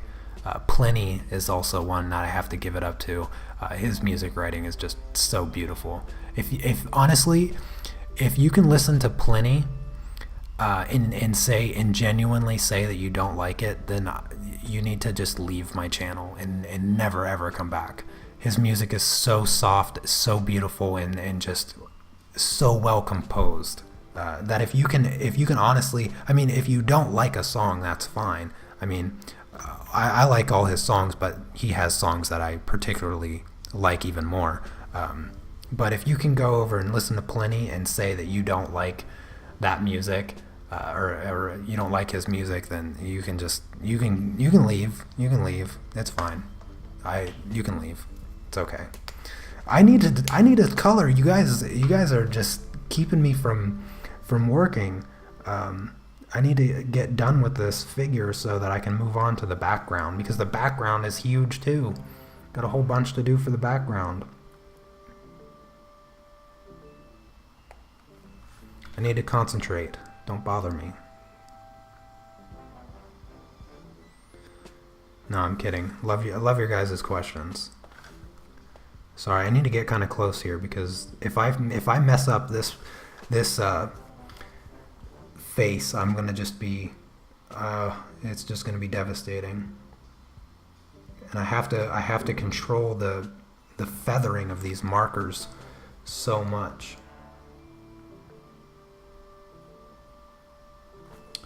I have to get this profile just right.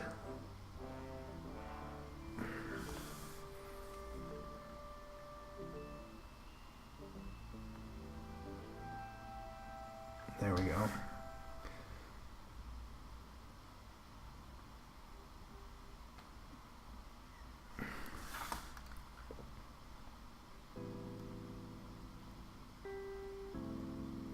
I have to anticipate the amount that the marker is going to feather so that I can creep it up right to the edge of my sketch there.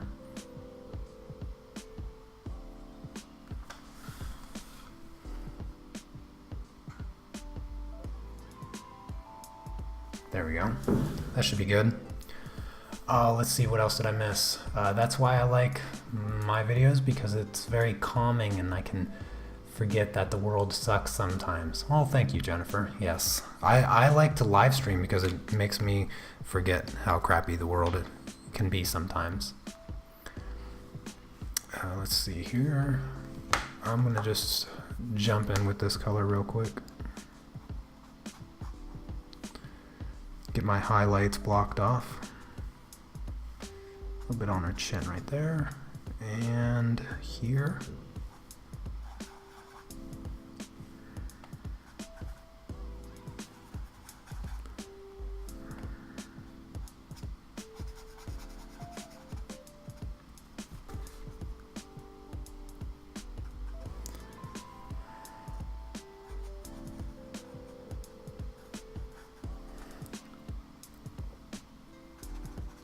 Oh, let's see. What do I feel my strengths and weaknesses in art? My strength. My strength is in planning. My weakness is in execution. Now, goodness, that's a tough one. I would say that my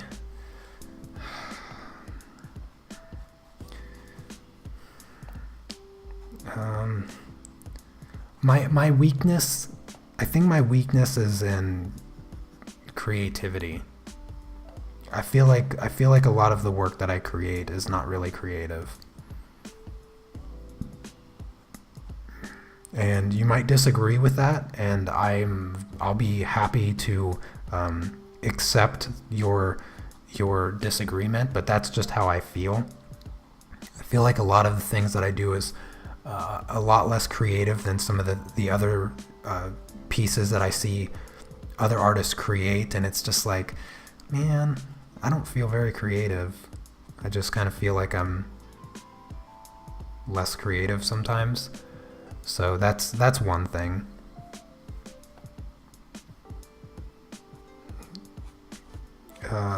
But yeah, I would stick with my original statement that I feel like I'm good at planning. Partially that carries over to my ability to teach, because I feel like I'm so good at the planning process. I can actually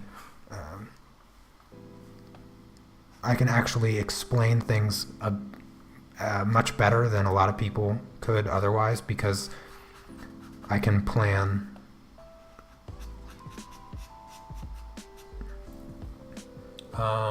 Let's see what.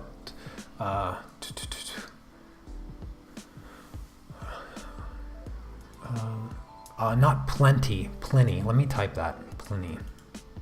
Yeah, you guys should go listen to this music. That's how you type it. Plini.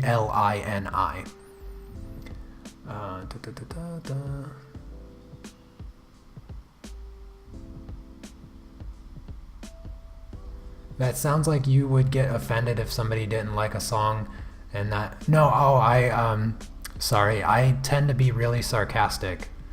So I was being sarcastic about not liking Plenty, and then you can just leave. No, I was kidding. Don't take me serious. Sorry, I should have made that. I guess I should have made that a little bit more obvious. I was just joking.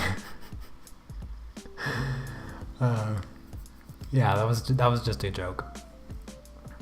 But I do really like his music, and I think that it's universally lovable because it's so pretty to listen to. But of course, everybody's ears are different. Hello everyone, can't believe I missed so much of today's stream. The drawing looks great. Oh, thank you, Stephanie. I appreciate that. To be creative is hard because it's hard not to do something you've done before or seen before. Yeah, that's a good way of putting it, Sebastian. I feel like you've been super creative with these Inktober pieces.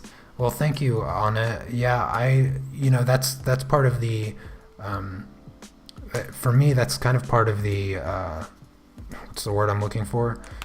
The challenge of the month is to, try to be as creative as possible, and it's been going pretty well, I think. So I'm glad that you find my work to be inspired a bit for this month. That's what I was hoping for.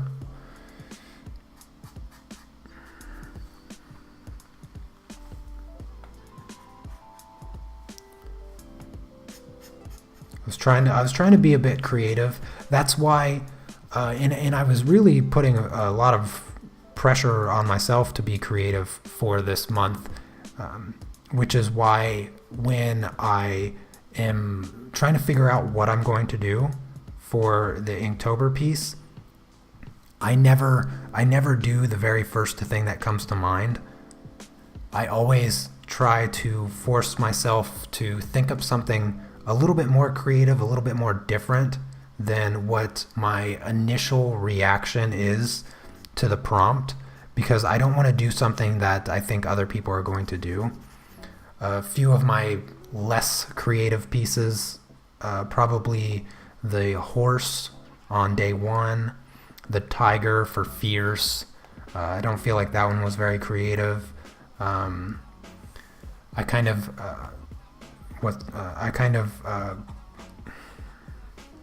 can't think of the word. Graceful one? Was it the graceful one with the ribbon dancer? Gosh, I can't think. Jeez. Can't think right now. I'm trying to do this and I have to focus and I can't think. But some of the ones have been, I think, creative. My manga pages, I liked my manga pages because those ones were a bit out of my normal comfort zone because I've never really done anything like that before, and those ones are kind of my favorite as far as being creative.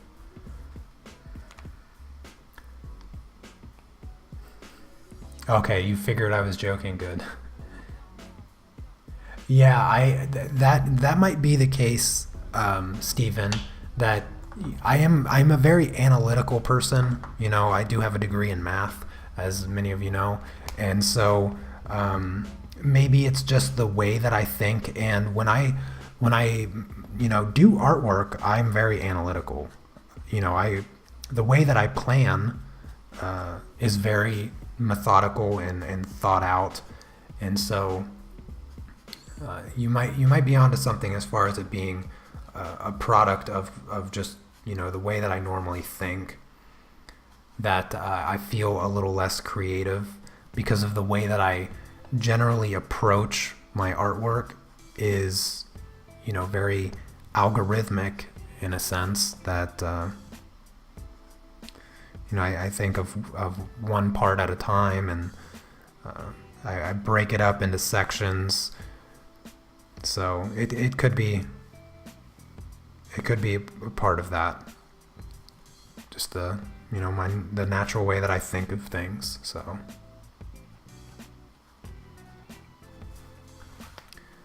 I gotta get her face good.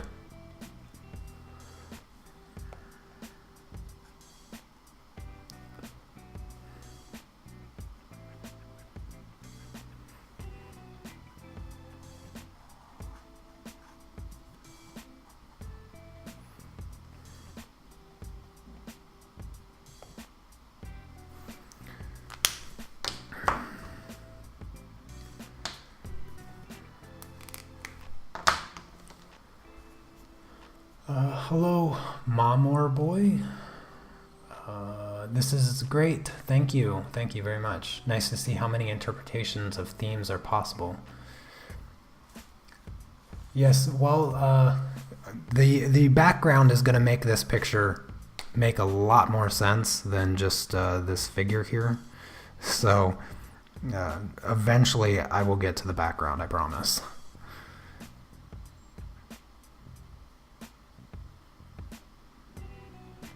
I can assure you that the prompt juicy barely pertains to the fact that I'm drawing this woman. I'm not objectifying. Don't call all your feminist friends and tell them I'm objectifying. Just one aspect of it. The background will put this picture in perspective.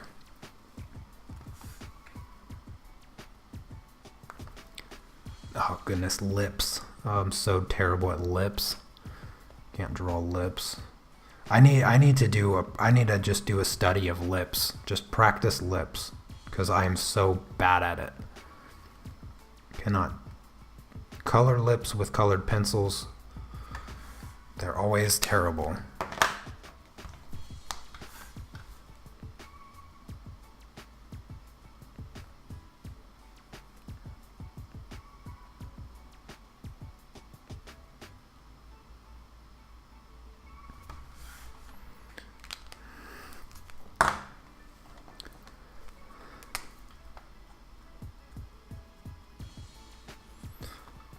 Let's see here. Slowly but surely.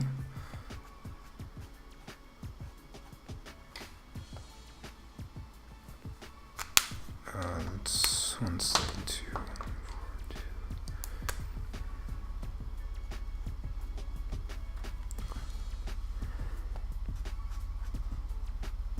Sorry, I'm trying to concentrate. I know I keep saying that, but trying really, really hard not to mess this up.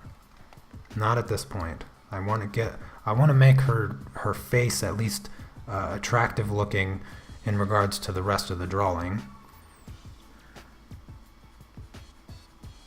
It's proving to be quite the task.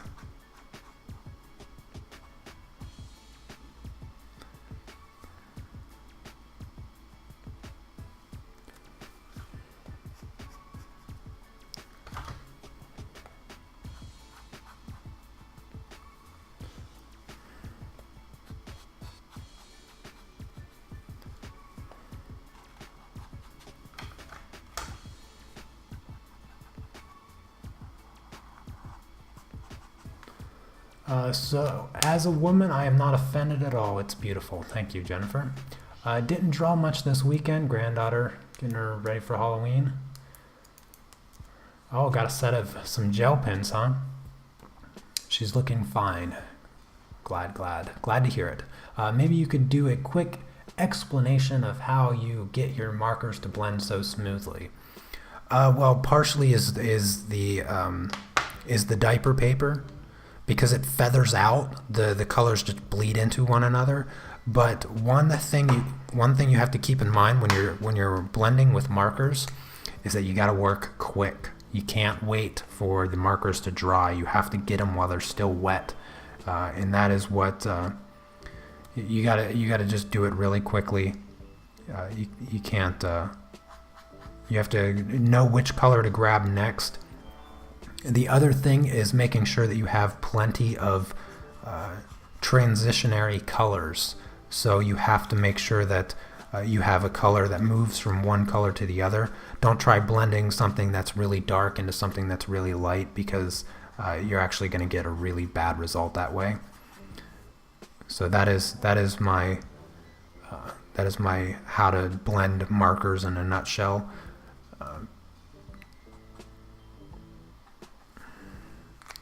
So, as you can see, I have all of my gradients. I have my full gradient. I have, what, 11 colors here? 5, 6, yeah. So I use 11 colors, and that's about minimum for this, from going from really dark to light. If you really can't do with less than about that amount of markers. Lost my train of thought. Don't know which marker to use.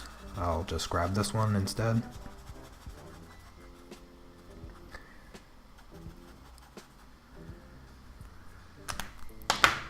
And I'll finish off this here with this marker. Since the diaper paper bleeds or feathers a lot, it kind of makes the colors move into one another a bit better. But on a smoother paper like the Strathmore Bristol plate, which I really like to use with markers, if you keep it wet, if you keep the paper wet with the marker, you can get really nice blending that way.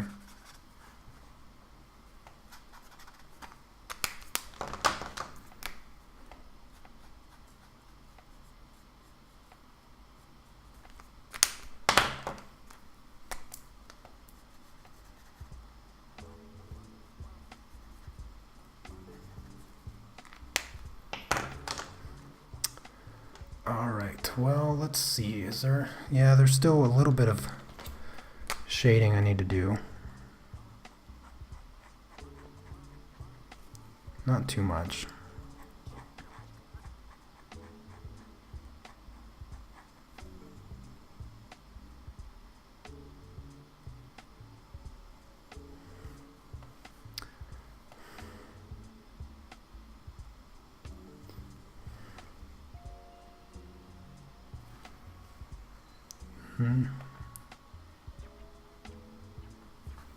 All right, I think that's good.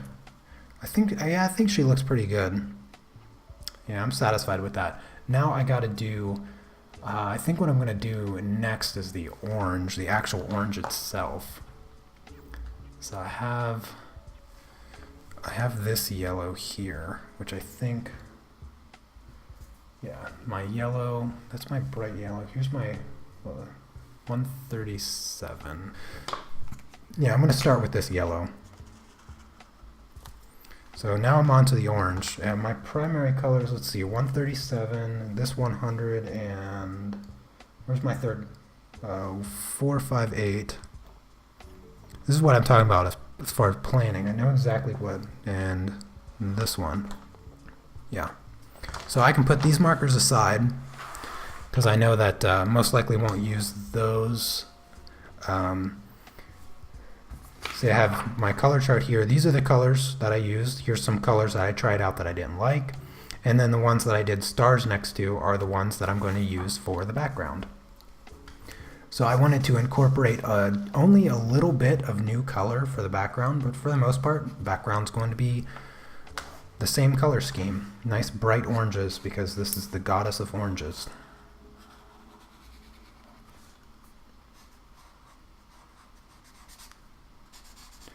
Let's see, what else did I miss?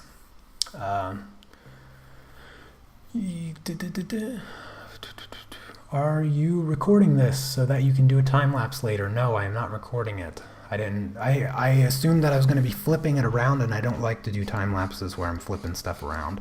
I considered doing a time lapse of this because I thought that I was really going to like it, and so far I do really like it.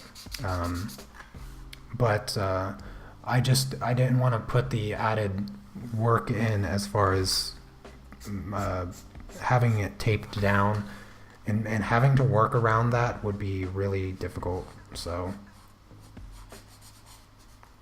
I just avoided it.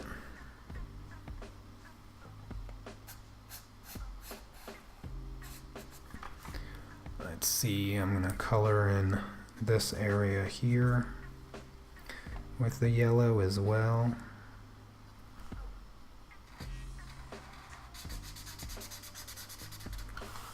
I thought maybe I'd grab a few colored pencils because it would help me create smoother transition from one color of the marker to the next, but instead I didn't, and I just really worked hard to keep the blending smooth with just the markers. So I'm going to zoom out a little bit.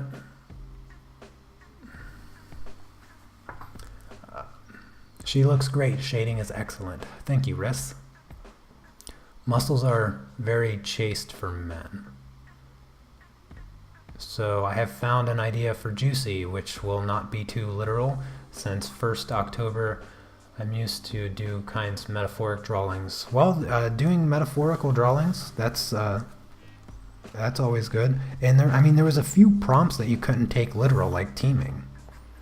The teaming prompt, you could only do that one metaphorically. So, doing a bit of word association or themes is always fun to do. This is going to look a lot like a lemon, as I'm just doing a primary pass of color. These are kind of my lightest values that are going to be showing up. So this is going to look a lot like a lemon at first.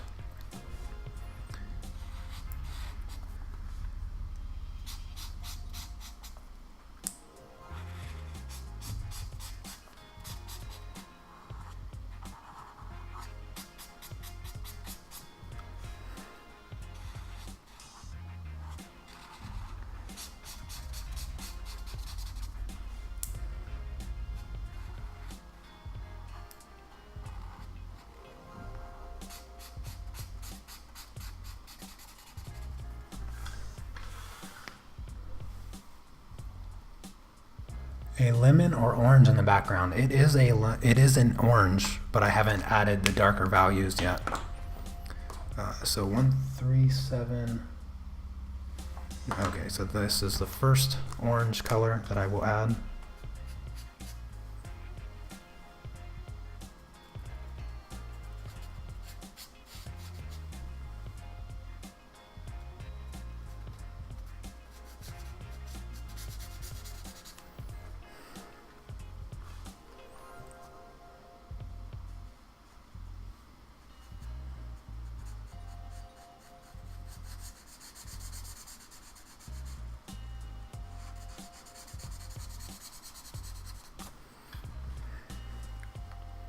Bit of orange back here.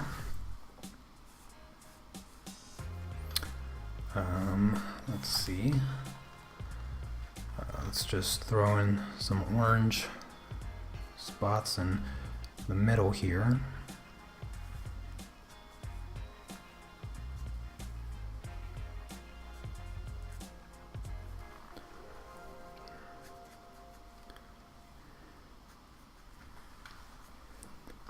Lemon Girl, not quite.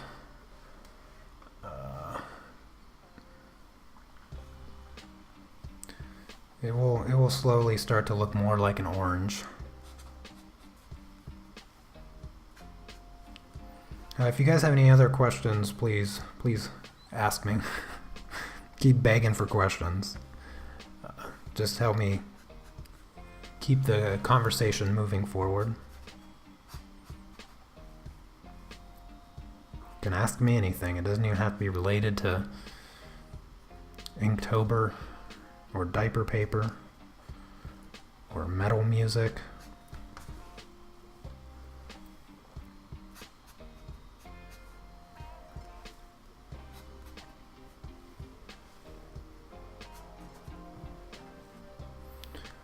There needs to be a pastelluary in the January or February.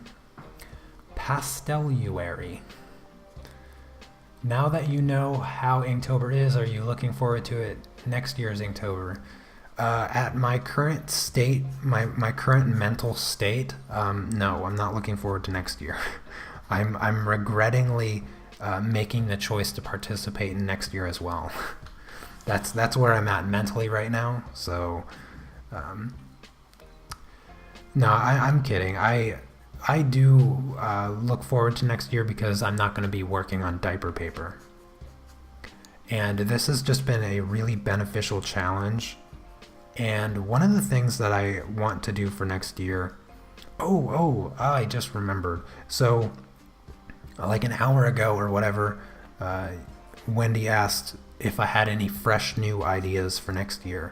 And the truth is I kind of do, because I want to make up my own challenge. I want to make up my own challenge similar to Inktober in the sense that it's a month-long challenge, and I'm hoping that I can get a few people to participate. And I think I might make it in March. I think I might plan for March, and it will be called, I am not 100% certain on what it will be called, but I think I'm going to call it like March Masterpiece, or yeah, I think I might call it March Masterpiece. And a lot of you probably already know what I'm talking about, and that's the month-long challenge where you spend the first 10 days of the month sketching out your drawing for 10 days. You just keep drawing no matter what. You just keep adding whatever it is you want. And I'm probably going to make some kind of word prompt of some kind to help people, get ideas and whatnot. But yeah, that's kind of my plan for fresh new stuff. But for Inktober next year, I'm definitely going to participate, and I look forward to working on better paper with my colored inks. There's some more fresh material that I guess will be on my channel, is that I'm going to start playing around with some colored ink, and also probably watercolors later on in the year or something. I'd like to get into watercolors. Oh, goodness gracious. There needs to be oh wait, I already read that. Have you ever done any colored pencil drawings on canvas? No, because I despise texture.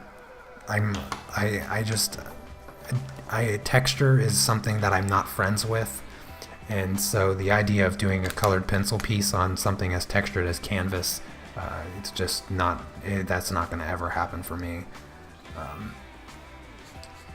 I like all of my artwork to look as smooth as possible, so I like to work on smoother and smoother surfaces. In most cases, I don't even like working on watercolor paper with colored pencils because of because of the texture of the watercolor paper. So yeah, most likely not gonna find me working on canvas. I don't even like to paint on canvas. I like to paint on panel, so nice smooth pieces of wood. That's where you'll find me.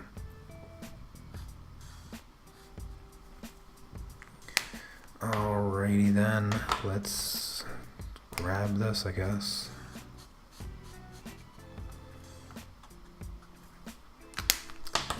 Let's switch back to this orange.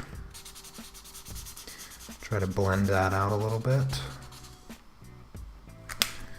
And again, back to our yellow. Let's bring in some more yellow here.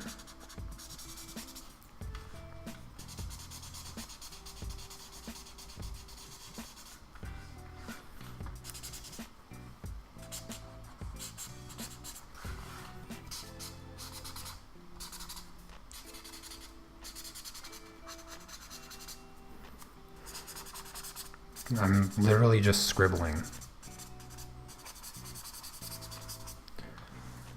Maybe you should plan them out early so when Inktober comes around, you can the actual planning is done. Yeah, I probably do something like that. I'll probably plan out a lot sooner. I mean, I'm already basically planning out a year in ahead by getting my colored inks. What medium do you use for vellum paper? I like to use, for vellum paper, I just use colored pencils. Never markers. I don't like the absorption that it does with markers. I keep reading the same thing over and over again. Were you and Anna always vegan? Yes. Well, Anna was a vegetarian when she came across my artwork. Because she came across my work on DeviantArt and then came over to my YouTube channel. This was first like 7 months of me being on YouTube. She became a huge fan. She started stalking me, and then we started chatting on Facebook. That's the quick version. And then 2 years of online dating, I finally came to Poland for the first time, and yeah, the rest is history. You guys know the rest. But before she started talking to me or whatever, she was vegetarian. And then when we started talking and she learned that I was vegan, she went vegan. And so, or right around that time, I don't know if it's because of me or whatever, but somewhere along those lines.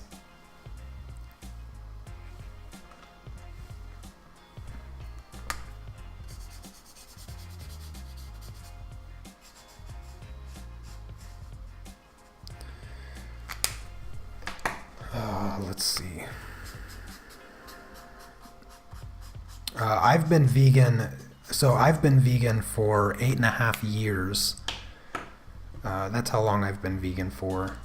So I've got quite a few more years on Anna, but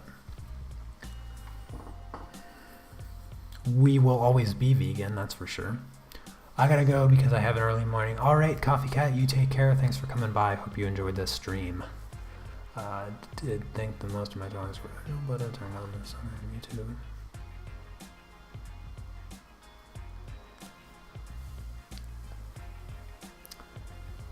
Maybe you should plan. Okay, I read that. I'm trying to make sure that I keep up. Oh, you're vegan as well? That's cool. How many vegans we got in the live stream today? Hopefully more than one. I need to zoom out of my reference photo. Or my not necessarily, it is a reference photo in the sense that I made it in Photoshop. Let's see. Try to think of how to do her hair. I think I'm gonna just start with yellow for now. Let me block in her hair with this yellow, because that's gonna be the lightest color. The way that I wanted to do her hair, I wanted it to kind of flow right into the splash.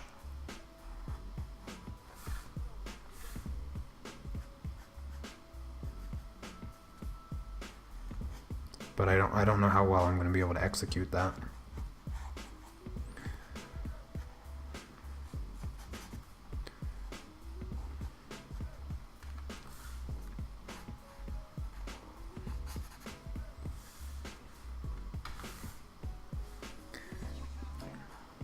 I should just erase everything and just do her hair and then call it done, because it's 1600 right now, so I have an hour. I got an hour. So I have to finish this piece in an hour. I think that's doable. I need to add more yellow here.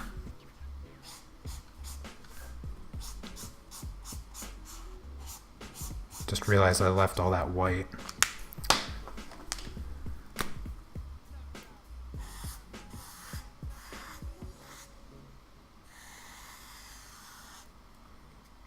There, that looks a lot better. What else did I maybe already said, but would like to know your pathfinding when you draw from concept to ink on paper. Have you got a mental picture of the entire concept or some fragments? So my actual planning is to a T. Like, there's no guesswork here. I first figure out, I conceptualize the idea the best that I can, and if I don't have a very clear picture, because sometimes I have the perfect idea, and I know exactly what I want to create, and I just grab the reference photos to help me create it, and then I take those reference photos into Photoshop and start sketching out the picture, and working out the composition. But if I don't know what I'm doing, then I'll just grab like a bunch of reference photos and be like, I don't know, I kind of like this, I kind of like this, and I just play around with it. But I never, so far, for almost all of my Inktober pieces, I have a digital version that I drew first.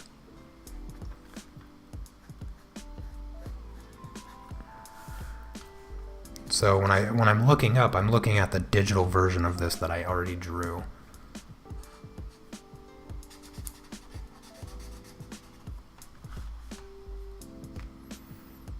I think I can color everything. I'm going to just use this yellow to fill in all the liquid that's happening here.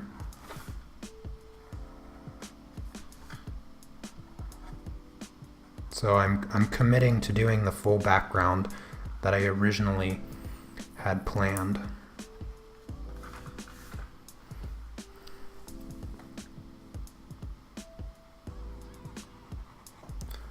Pardon me if I go quiet for a second as I make sure that I'm coloring in the right spot.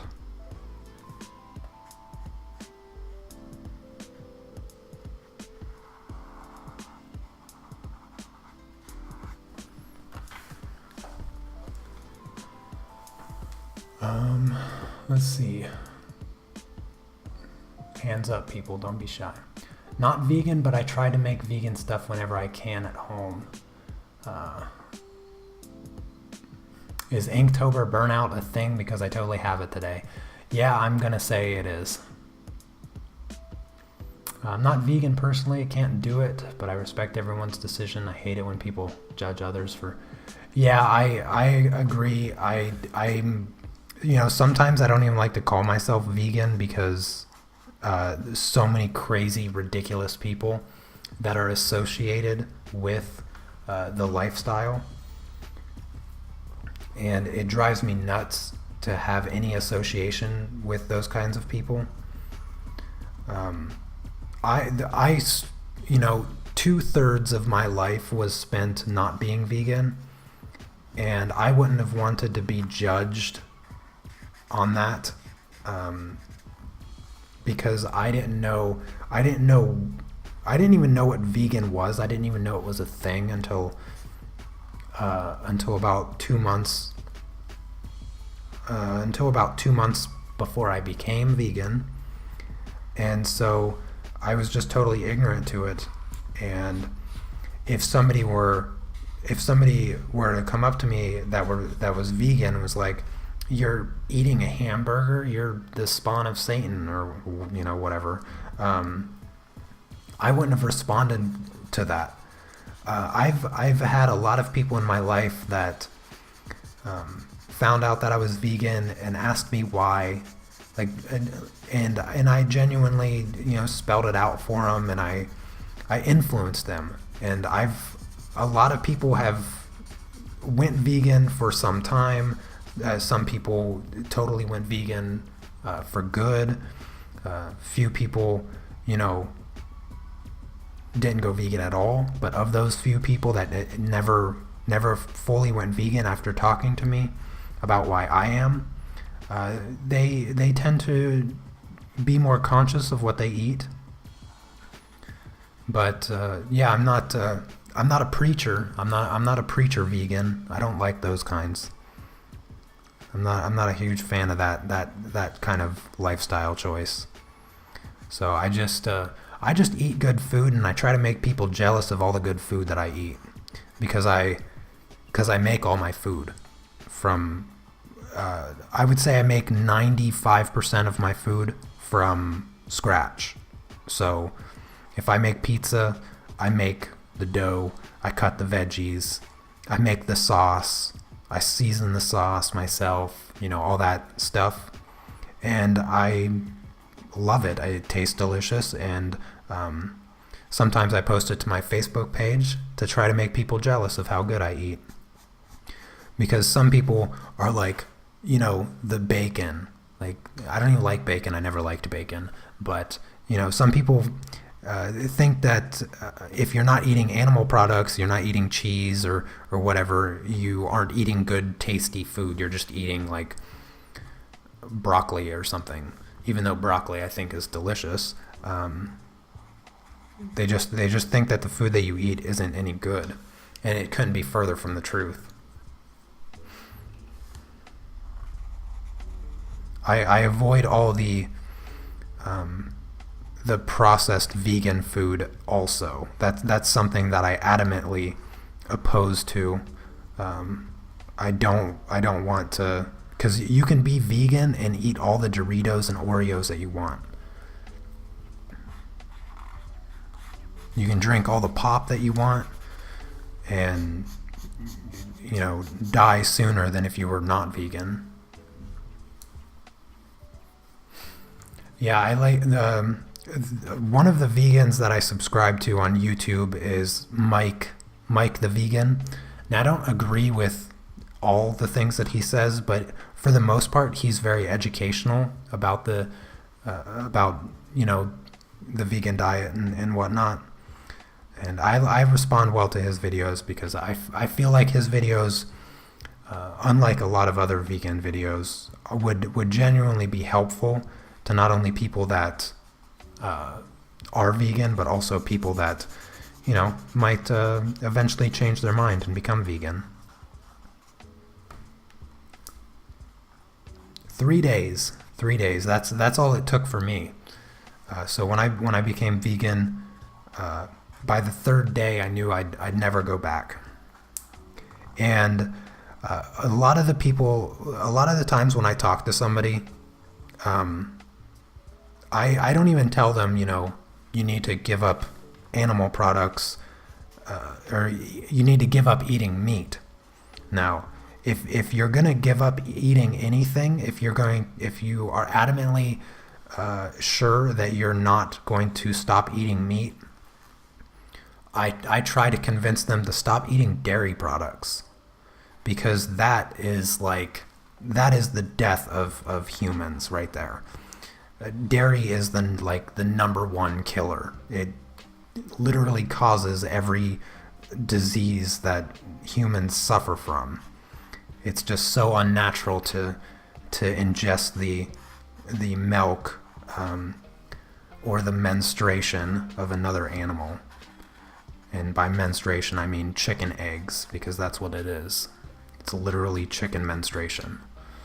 Sorry, I don't mean to get gross on you, but that's what it is, if you eat it. But yeah, sorry, I'll stop talking about that. I know it can get annoying to some people. But I had a friend the other day that, yeah, just, I'll leave it alone. Oh my, she's looking lovely. Like some orange juiced art commercial. You know, now that I look at it, it wouldn't be too bad to just leave her hair kind of being the yellow, but I still have some work to do here.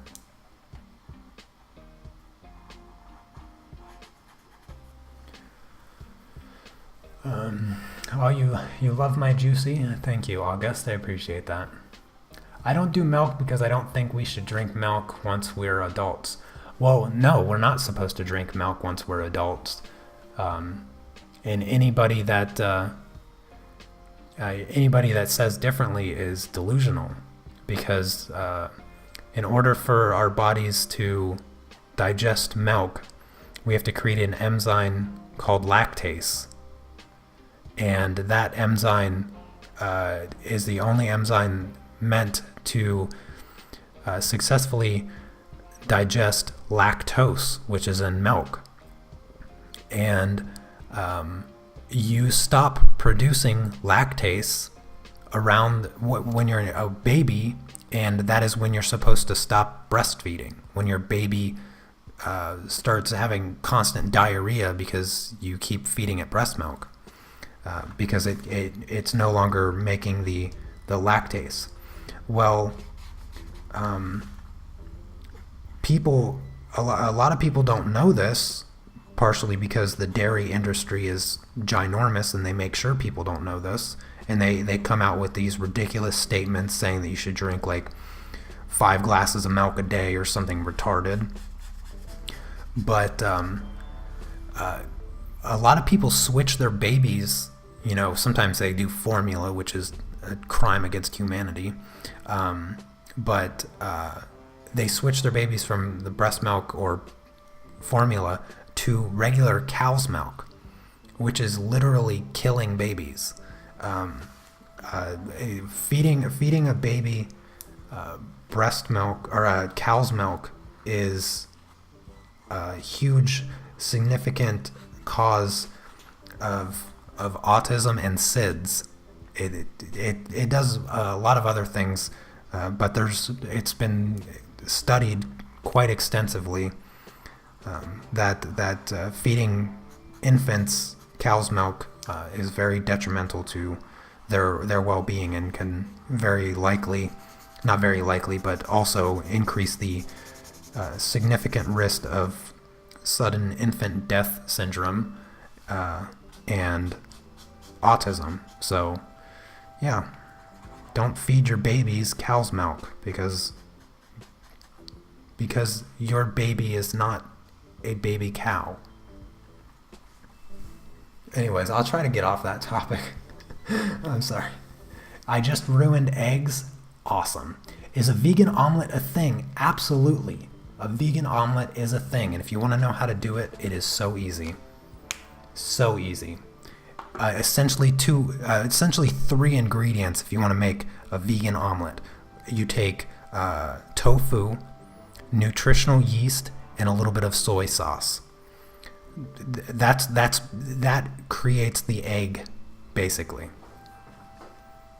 And then you just you can blend all those things together and then throw it in a pan, throw some veggies in it, and fry it up. If it doesn't quite taste like an egg, just add some more nutritional yeast. That just means you don't have enough nutritional yeast. Let's see, I need another color.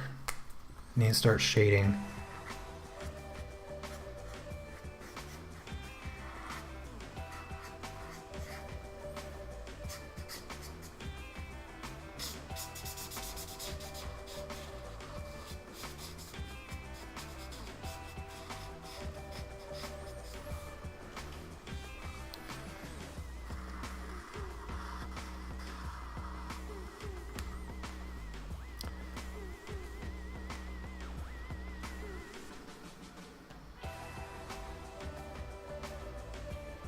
I must have missed quite a. I think you guys are probably uh, talking a whole lot about stuff, but I think I missed some stuff.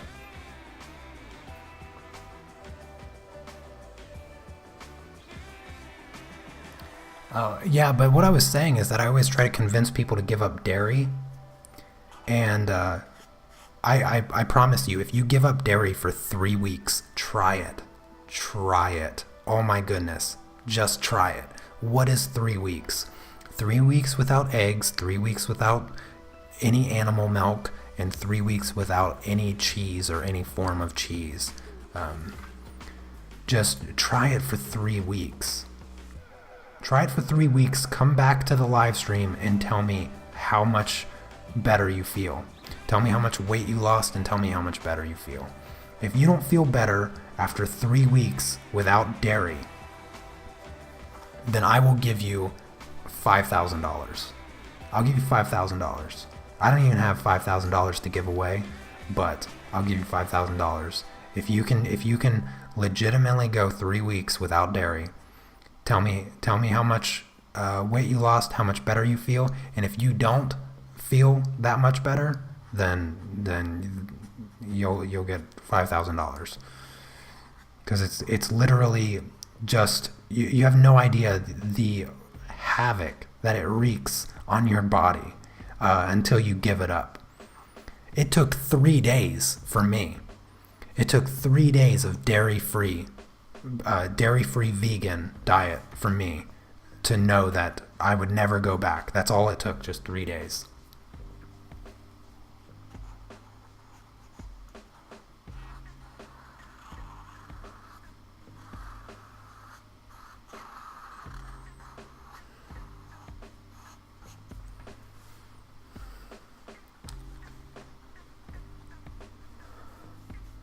Weight loss, excuse me? Why didn't you say it before? Yeah, one of the things, I've actually been wanting to make a video for a long time because I think that being vegan is the future of the survival of the human population, considering the amount that animal agriculture affects the environment. And I've been wanting to make a video on why every artist should be vegan, because giving up dairy can not only prevent osteoporosis and arthritis, but in some cases, going vegan can actually reverse arthritis. And a lot of what has to do with like your back pain and your muscles aching and things like that is inflammation. And you guessed it, dairy products, they will inflame your joints and muscles like nobody's business. It causes you pain.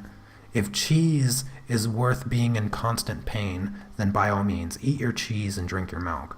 But me, I don't want to be in pain, and I certainly don't want to be in pain when I'm older, and I don't want to have to struggle with arthritis or any of those ailments that are so easily avoided simply by choosing to avoid food you shouldn't be eating in the first place.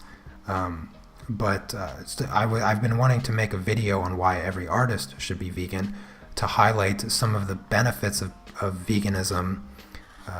And some of the downfalls of being an artist, because art, is a stationary thing. We spend a lot of our time sitting still. We spend a lot of our time sitting in a chair or standing still, or something along those lines. Which means exercise is something that usually doesn't come supernatural to artists. I'm not gonna lie. I don't even remember the last time I exercised. But do you think it would affect, multiple sclerosis? You have no idea how many ailments and diseases of the human population are simply caused by the things we put in our mouth. Just look up testimonials of people that switch to a vegan diet. You literally have the most amazing stories from the most amazing people of what a vegan diet did for them. So I don't say that lightly, really. I don't. Honestly, just look up as much as you can about it, because that's what was told to me.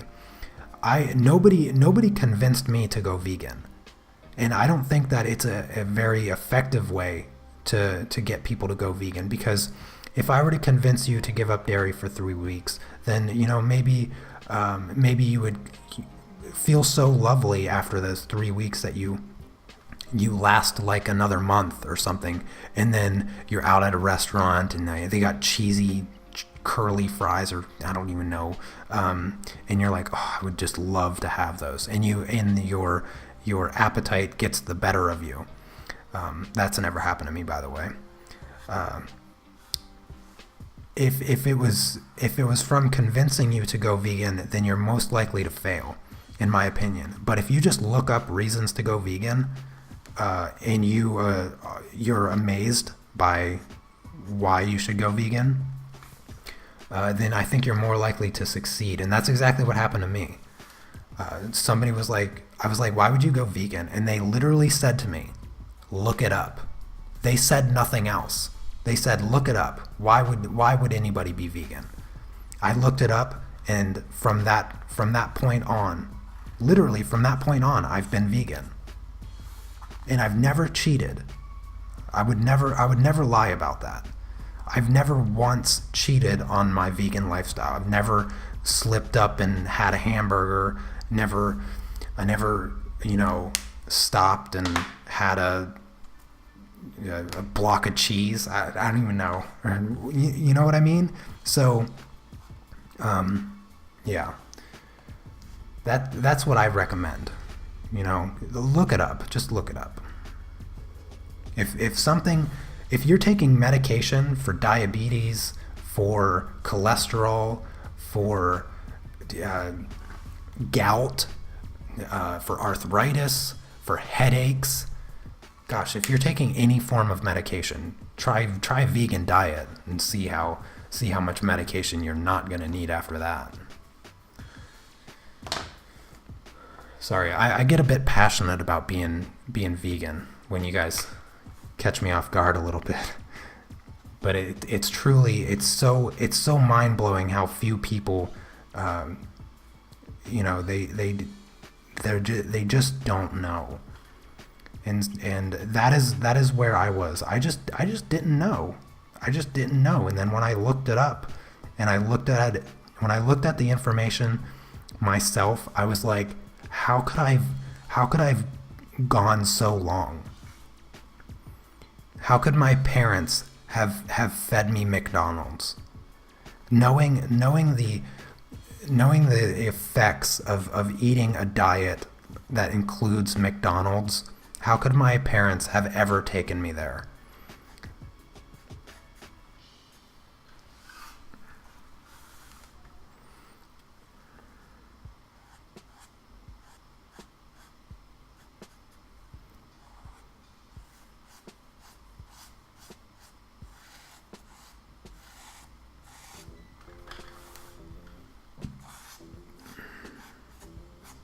So I'm probably missing a lot in the chats. I'm going to give it a try since I have it. And anything that makes my symptoms easier, thank you. But I'm still going to have meat. Well, yeah, just try dairy-free, Riss. Try dairy-free. I would love to know what your results are. Seriously. It'd be so great. Much of the ailments can be improved by boosting your mitochondria. Diets cause most of our ailments in the first place. Yeah.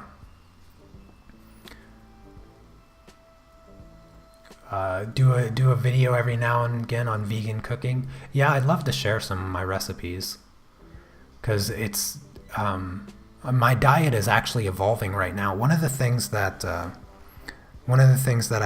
that was hardest for me to learn being vegan was learning how to cook. And I'm always learning new things with my diet and whatnot. And one of the new things that I'm getting into now is using a lot less oil. And so I've been cooking my veggies in a frying pan without oil, using kind of a water frying technique, or what is it called? I think poaching, kind of like poaching, where you just fry your veggies in water, and then you let the water completely evaporate, and you're left with somewhat of a dry pan, and then it browns your veggies. So and you know what? I've actually learned from doing it that I like the taste of the veggies more, because you actually get the taste of the veggies. You don't just get straight oil flavor, or that fried flavor. And I actually like it a lot.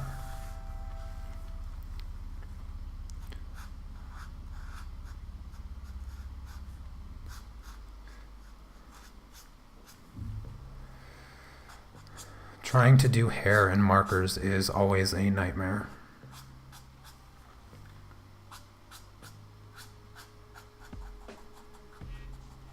At least this kind of realistic style of hair. You are going to still have meat. Try paleo diet. If you're still going to eat meat, just don't eat fish.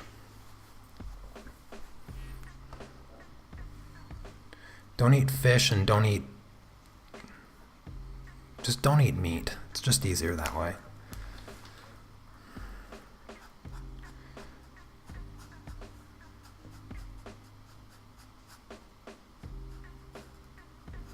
If you're going to eat meat, try to eat cruelty-free meat.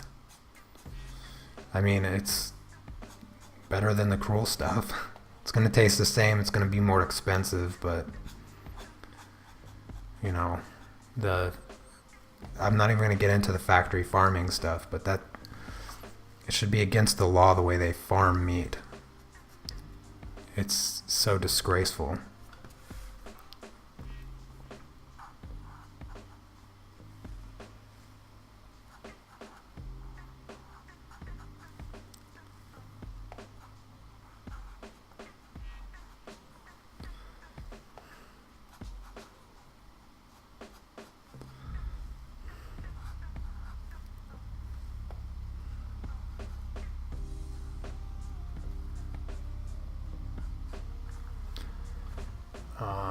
If I become vegan, my whole family will disown me.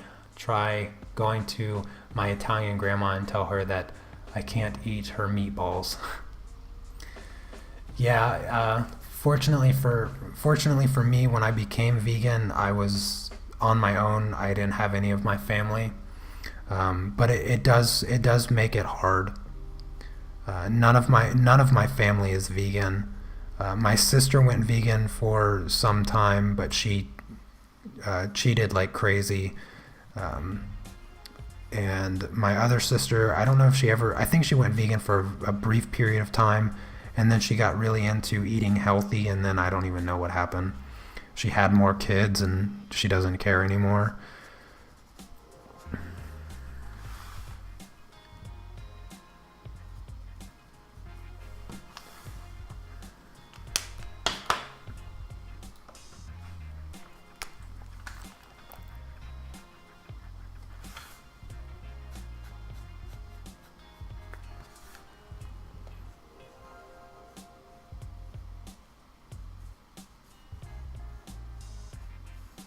Yeah, there's a lot of pressure when it comes to family and stuff like that. I know. I definitely understand that it can be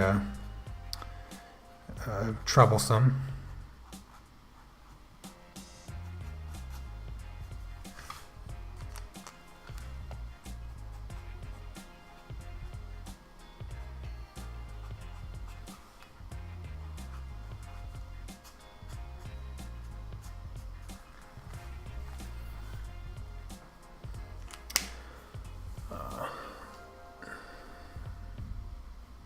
You really loving this piece? Thank you. Oh, 2 subs away from 100. Everyone in the live chat, go subscribe to Rissa's channel. Let's get her up to 100.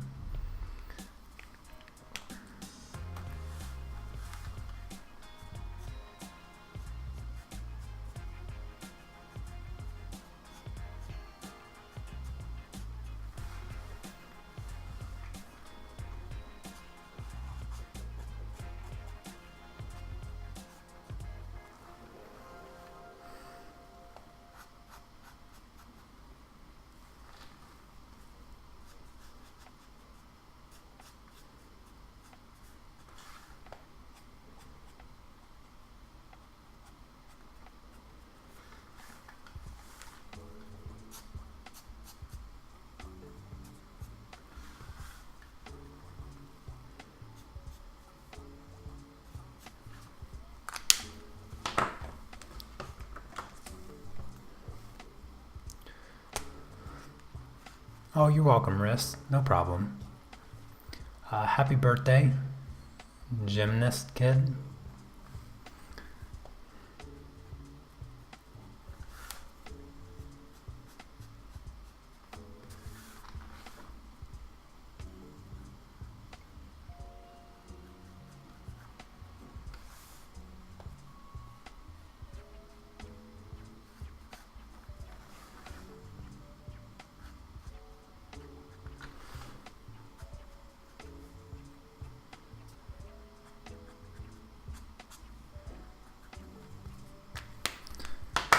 Alright, let's see. I'm going to take this orange. Let's try to create more of a hair texture. I've kind of gotten lost in this piece.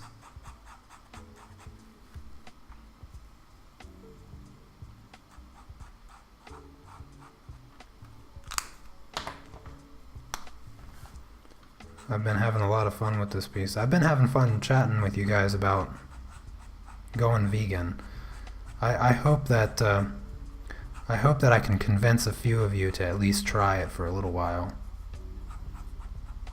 I mean, I know some people are, you know, less likely than others to try and maintain it, but heck, if you only did it for a month, you'd probably be saving a few animals at the least.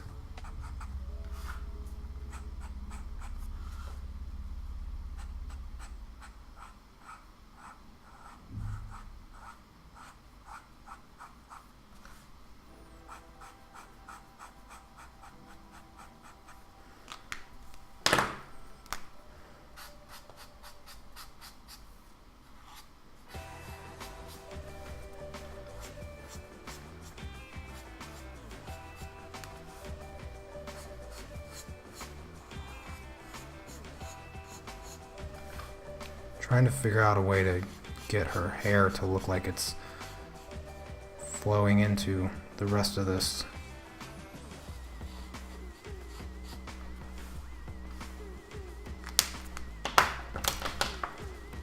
Gorgeous piece today. Thank you, Wicked Illusions. Yeah, I like I said, I told you I was really gonna spend a bit of time on this one today.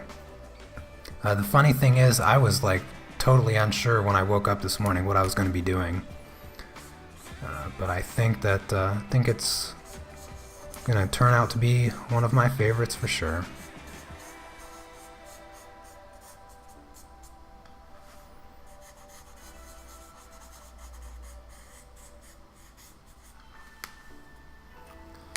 I think I'm done. Yeah, I think I'm done. I don't really want to go too dark with the background because I'm afraid that it might take away from the attention. So I think I'm gonna call this one done. I'm gonna take add a line here.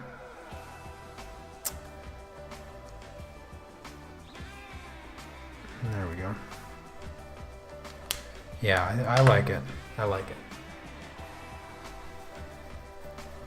Anyways, let me catch up on the chat really quick, and then I'll sign off. Let you guys be on your way. That hair, the shading is outstanding. Thank you so much, Riss. I appreciate that. If anything, you know, go vegan because you'll be a better artist. I mean, just look at me, right? Let's see. Okay, Riss, I think we got you up to 100. So yeah. I really had fun today. We talked about all kinds of stuff, and hopefully I convinced a few of you to, you know, maybe at the very least, look into why you should be vegan. Only do well-researched stuff, though. You know, don't listen to the crazy people out there. But anyway, I hope that you guys enjoyed today's stream. I'm glad that you like the piece. I do too. I like it a lot. And what else? Let's see. Make sure that you send me your Inktober pieces so I can share them tomorrow on tomorrow's live stream. And if you want to join the Unmask family, the link to the Unmask family Facebook group is now open, and it is in the video description. Other than that, tomorrow's prompt, what was it again? I don't know, it was something, but yeah, we'll see tomorrow. Blind, that's right, it's blind. I already have that one planned out, so I will see you guys tomorrow. Take care. Peace.